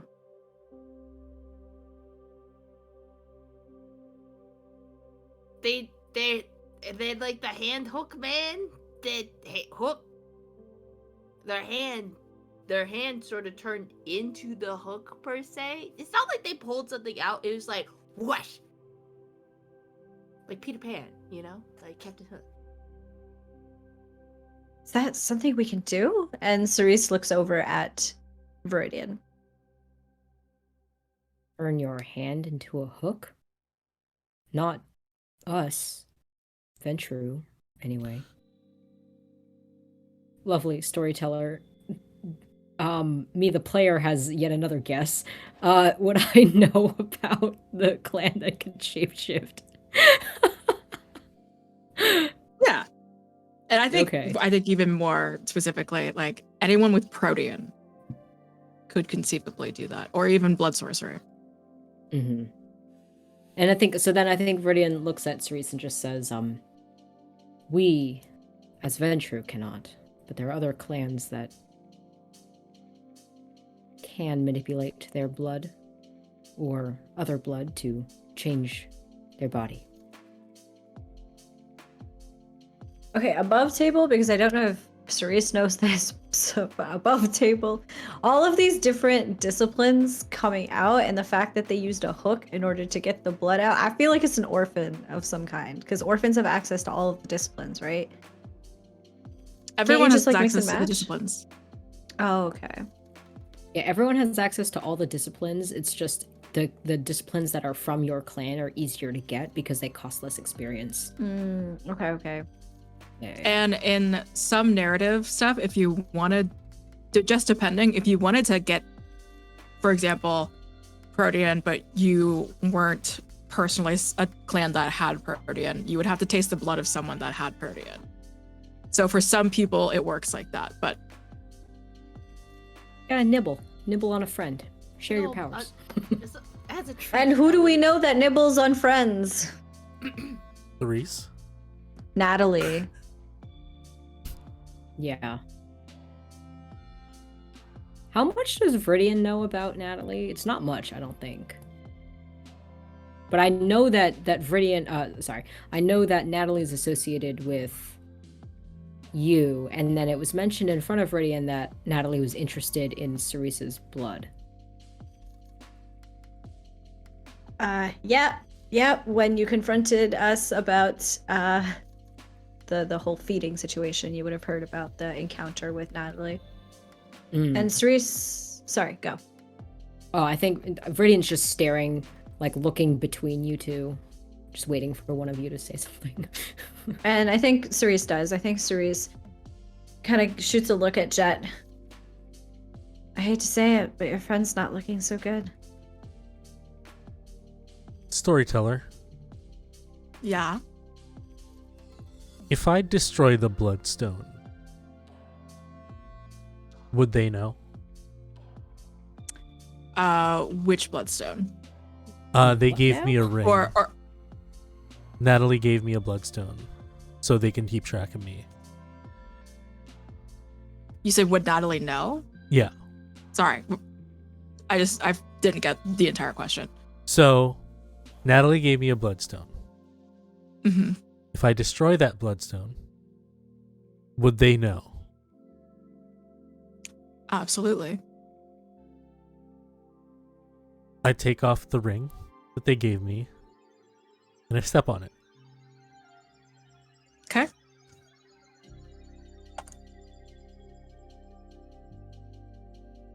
Why did you do that? Nothing happens immediately. Are you trying to turn into a ghost too? No. If Natalie's involved, then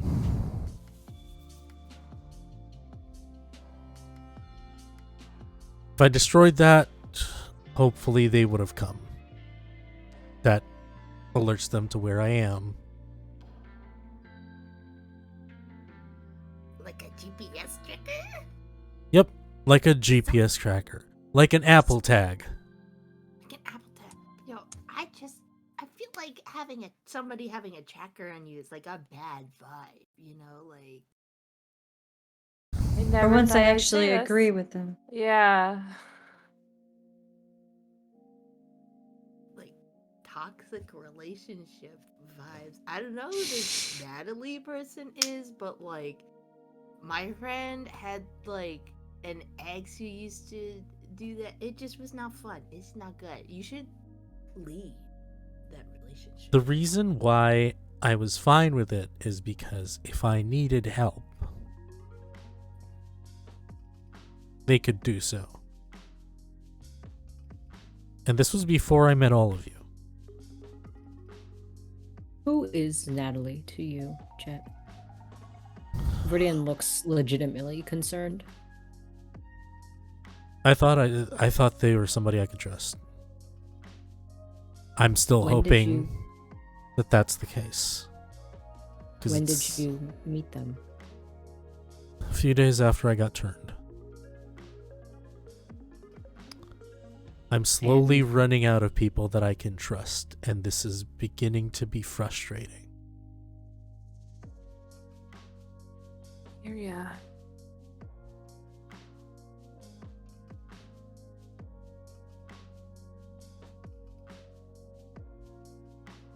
Well, we won't get any more information by just sitting here, so. You up for talking to her again? I think we should. Is there any We- other... Go ahead. You said we.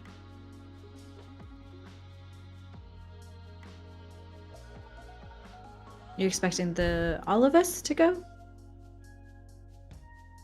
Who said wait? No, you said we. We. I think Yeah. we should. Yeah. Yeah. So you want us all to go? Because out of everyone that I know right now, only the people in this room, barring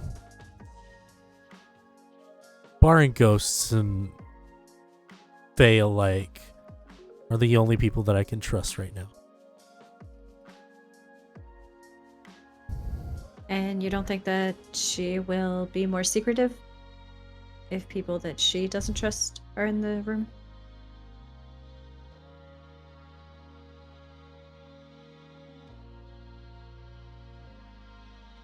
I don't think I can approach Natalie in an objective manner. So having all of you there would probably be best. Aww. Do you suggest we tell her in advance what this is about, or are you going to make up some reason as to why you plus 3 would like to talk to her?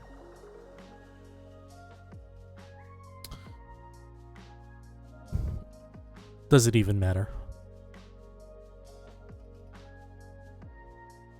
Well, yes. The meeting memo usually sets the tone for the meeting.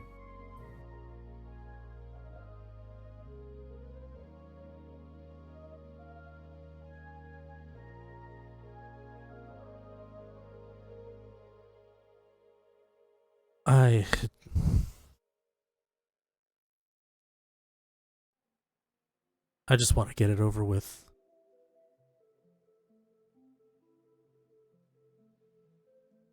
See. And Do you know Viridian will- Natalie? Oh. And Cerise, taking a stab in the dark, asks Kongmin, do you know Natalie?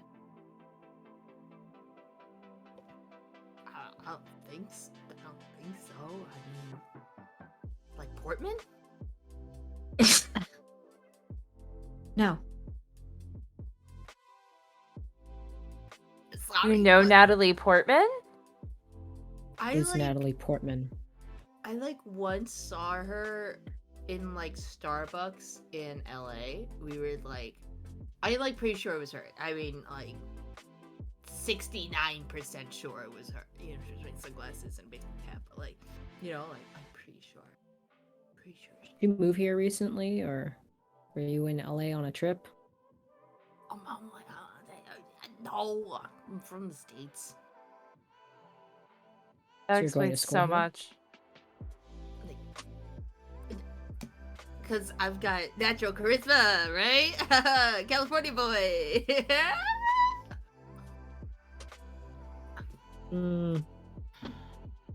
Could argue with that.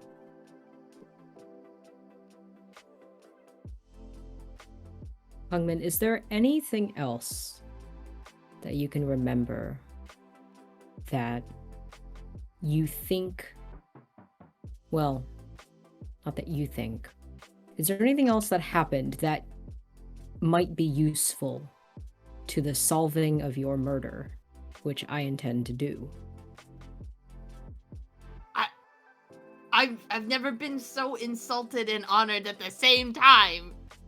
In the same sentence, you told me you were gonna solve my murder, and it also said I had no brain cells, no thoughts. I don't think. Ow.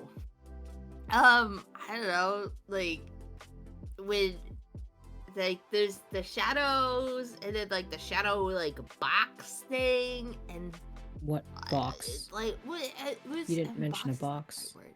It was like when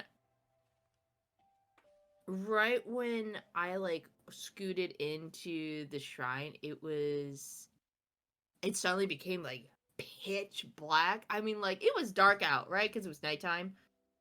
But then suddenly it was just like whoosh, everything was like dark, and that's why it's hard when like the shadow like grabbed and broke my wrist. It was like I was like everything was shadows, so like, you know, like it just I don't know.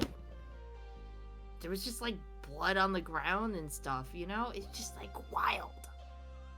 Your blood, or blood that was already there? I guess it was my. I mean, I cleaned the temple. There's not just like blood lying around, so I guess it was my blood. Awkward. Damn, that janitor's gonna be so mad. Oh, the custodian hates me. Yeah, can confirm. But You know... Never mind.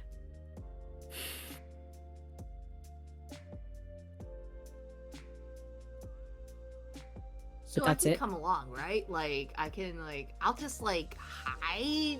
We can just not. You just pretend I wasn't. I can just be like, you know. As long as you don't follow me anymore, you can join. Who wants a buddy? Who wants a pal? It's like I'm like a companion, you know, like a familiar. But I'm what? Like through your eyes.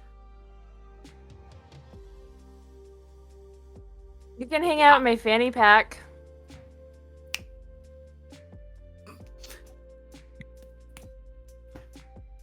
Damn. All right. Yeah. Sure. I mean, not the. Yes. You mean the bag, right? Not like anything else. Cool. Yeah. The bag. Yep. Cool. Yep. Watch it. Everything. Great. And like Wendy just takes out the salt shaker out of her fanny pack and like holds it out and is like, you can just hang out on this again, I guess, if you want.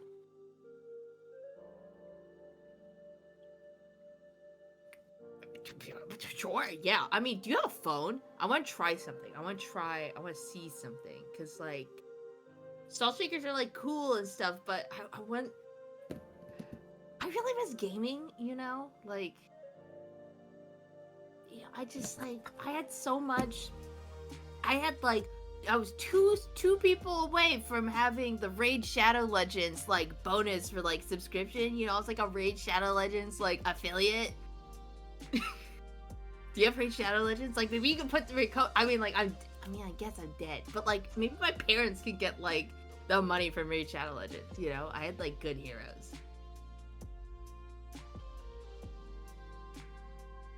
I guess you can hang out in my MP3 player.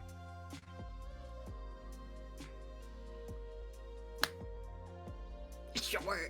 Yeah, let me try. I'm gonna try and possess the MP3 player. Okay, there's just yeah, and then like Wendy just puts the salt shaker back in her family pack, rummages around a little bit, pulls out the MP3 player, and holds that out and is like, okay. I mean, like, I'm not gonna judge your music tastes or anything. I am questioning why you have an MP3 player in this day and age, but you know. It's less complicated. Do you want it or not? Yeah, I'm in. Sorry. No judgment. No judge. And just as Kangmin wills it, his soul just starts to create this sort of spiral and focuses in on the MP3 player. And when you lift the bud to your ear, Kangmin can speak to you through the MP3 player. Never gonna give you up. See, Wendy would know that song, right? Yeah, Isn't no, that I Wendy's would be song? very excited because I know. Just got rickrolled by a ghost. Are Damn. there any other questions or comments that want to happen before we begin to wrap up?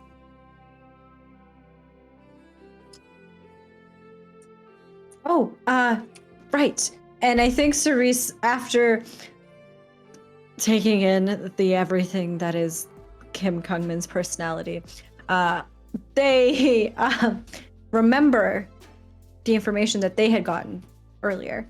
and they like rifle through their pockets where they had put the address and the phone number, and they pull both out, one in each hand. I went to talk to Chosera earlier. Oh, how did that go? I may have a question for you about how our entrancement works, but that's for later. This is a phone number. Someone in the garrison. And Cerise looks over at Wendy. Someone in the garrison has been talking to the police from Second Inquisition, I believe. An organization that has been going around telling everybody about vampires, fairies, ghosts, all of it. And Cerise is going to hand the slip of paper that has the phone number on it to Wendy. I hope for your sake it's not Ted. Over Ted's And- sake, it's not Ted. And the other piece of paper they will hold out, and it has like, I think like the coordinates or like the map to the Love Motel Habanera. And as I suspected, Ethan's not missing. Or, well, Ethan is missing, but not really. The police, Chosera specifically, forced him into hiding. Presumably to protect his life. She thought that somebody was going to go after him for everything that he knew. Knowing about our existence. He's here, like I thought. We should pay him a visit, perhaps. I need to.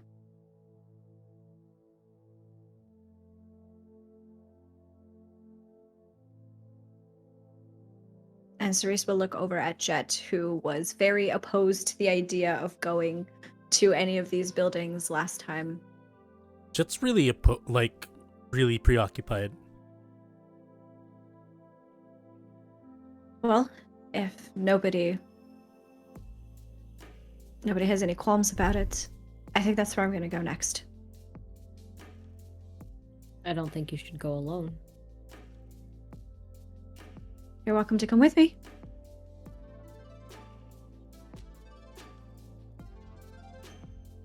Sure. There's a lot that you don't actually know about that time of my life. Sajangdi. Just as a Oh. warning. Anything important you feel like sharing?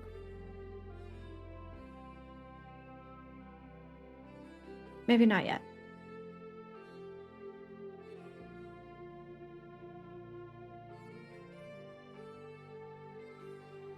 Okay.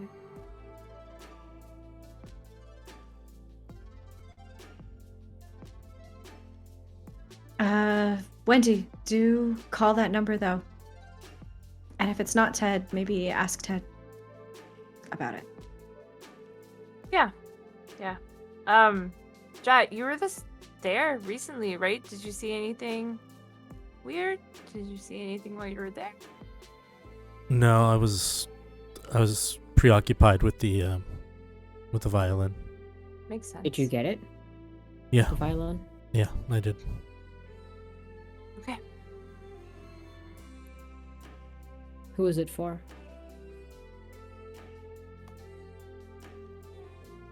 I just stay silent.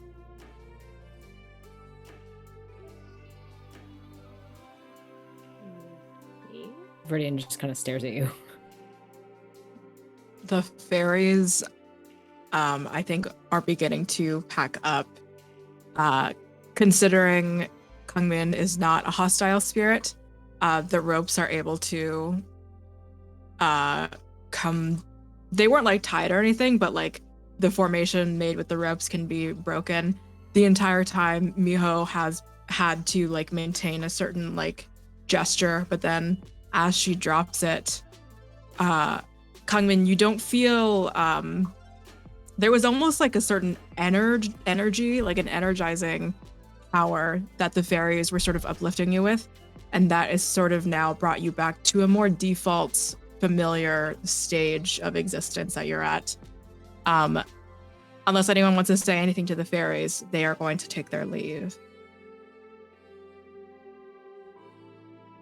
Thank you Yes, for your so help. thank you. Yeah. Yeah. Thank yous are had. Key gives you back Viridian her key. Miho gives everyone like a very cheery, goodbye. The door closes, and the next time you open that door, it just leads back into Viridian's office. Kangmin, you are a free ghost. Kabuski. What?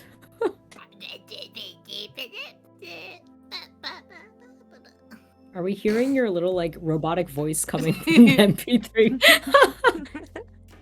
Absolutely.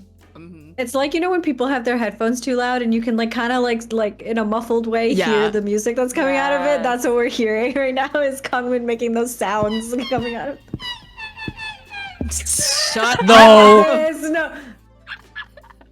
Not this.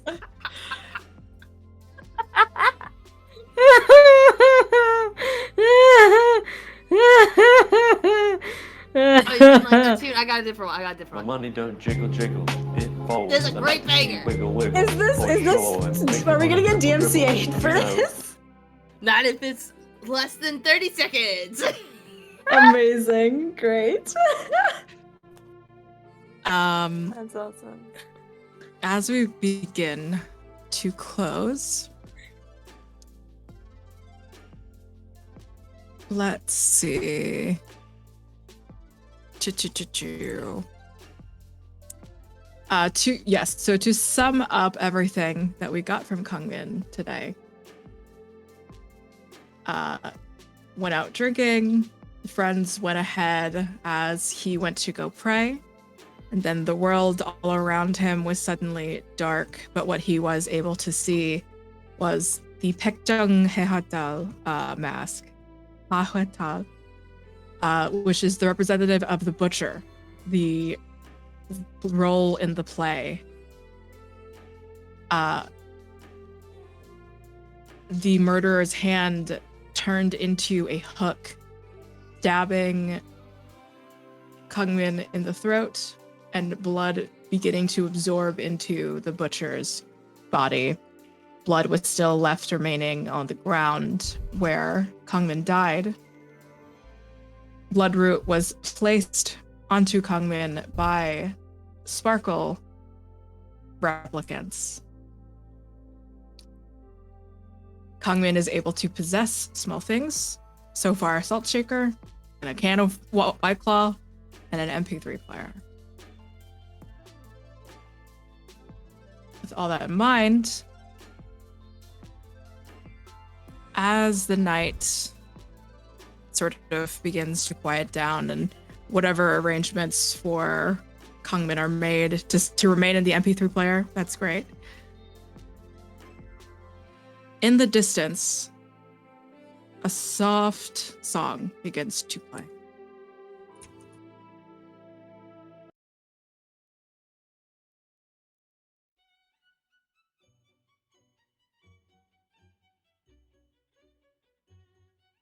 Violin music. From outside, from all the way down in the courtyard.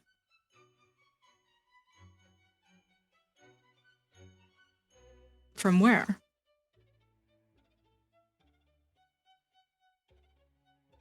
And with that, we are going to end our session for tonight. Meet us next week for Itaewon episode 9, our penultimate episode before the season ends. We'll be taking a break on the 31st, and our finale will be February 7th. Thank you so much, Darby, for joining us. To get right into outros, my name is Josephine. I have been your storyteller for tonight, as well as dressed up as your local exorcist, Miho. I'm at Scary Dog Friend. You can find me obviously here, Girls Run These Worlds, as well as over at Stella Luna's channel for Undying Corruption. Our last episode is this Friday. I'll pass it on over to Youngles. Hi, I'm Youngles. I play Wendy. We both use she, they pronouns. You can find me on Twitter at Kiki and here and many other things in the internet. The coolest other thing I'm doing right now is Crossroads Gaming Outbreak, which is like a zombie apocalyptic run through Chicago, which has anyway, check that out, and I'm gonna pass it over to Hamna. Hi, hello. My name is Hamna. I use any and all pronouns, and I am a TTRPG performer.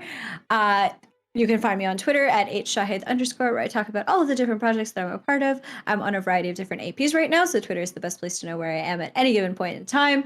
The next place that you can find me is on Thursday at 8 p.m. Eastern Time over on VO_Cologne's channel. That's VO_COLON. I will be playing the Mythic Initiative, which is our Monster of the Week campaign, where we are the monsters every week. And it is the first part of our 2-part finale for season 1. It's going to be a lot, so definitely come check it out. There is a lot of drama happening, and who knows, we might murder someone. That's all I will say. We might murder. And with that, I will pass it over to Jay. Hi everyone, my name is Jay or Nala. I use they them pronouns. Tonight I played Viridian's Song, who uses they she pronouns. I am on Twitter. My hair is sticking to my microphone. I am on Twitter at NalaWoo and at NalaDraws if you'd like to see my artwork. I am a professional illustrator and art director working full-time doing freelance in TTRPGs. Besides art, I'm also a voice actor, sensitivity consultant, TTRPG content creator, and actual play stream performer. Yay! As far as like other stuff that I'm doing, I'm on this show on Tuesdays. I on alternating Mondays. I am on a D&D Spelljammer game on Paradise Productions where I am playing a little bit of a gremlin pirate. The entire all the other Gremlin. characters are like really tall, and my character is like 5'7" and like weight like at least a foot or 2 feet shorter than the next tallest person. But that's a really fun game, very chaotic. Last time we fought space clowns, and I have no idea what's happening next week. So come check it out. And then on the other Mondays, I'm on Divine Intervention, and I have some other exciting things coming up in February. So come to my social medias. I don't know. I'm gonna pass it to Fabs. What's up? My name's Fabs, producer here. I also play Jet. You can find me at Rockets and Pens. I do comics. I do TTRPG stuff. If you want to check out my new stuff as well, coming in February, you can check out Bad House RPG. We'll be premiering our first stream, I believe in first Monday of February. We'll be playing Visigoths versus Molgoths with the Space Chamber as our GM. So yeah, check us out. Yeah, I'll pass it off to our wonderful guest, Darby. Yay! Hello, hi. My name is Darby, otherwise known as Chaotic Darby on the internet. I use she/her pronouns. I am a TTRPG player, possum, streamer, and all-around menace on the web. You can find me on Chaotic Darby on Twitch, Twitter, Tumblr, lots of different social media sites, not Instagram, because I'm not good with photos. But yeah, when I'm not guesting here on this lovely channel, on this lovely game, you can find me. Twitter is also still the best way to keep track of me. TTRPG. TTRPG, yes. Oh my god, you are absolutely right. I was waiting. I was waiting. I'm the community manager for TTRPG, spelled TEATRPG. We have some fun games going that are casting still, so you should check out the Twitter, TEATRPG_ on Twitter, to see what we're still casting for. And I would love to see your applications in there. And you could catch me on this Wednesday on the Neon Lights Roleplay channel at 8:30 EST in Stardust Ghosts. It is a Mechton Zero game where I'm playing a character named Roxanne who definitely hasn't killed anybody and definitely isn't trying to climb the commander. Anyways, that's all the places I can think that I am currently now that are airing. So yeah, thank you all for having me. I hope you enjoyed Kevin Kangmin Kim. And to clarify, Incredible. Kevin is Kangmin's horrible American name. Mm-hmm. Bye. Yep. Bye.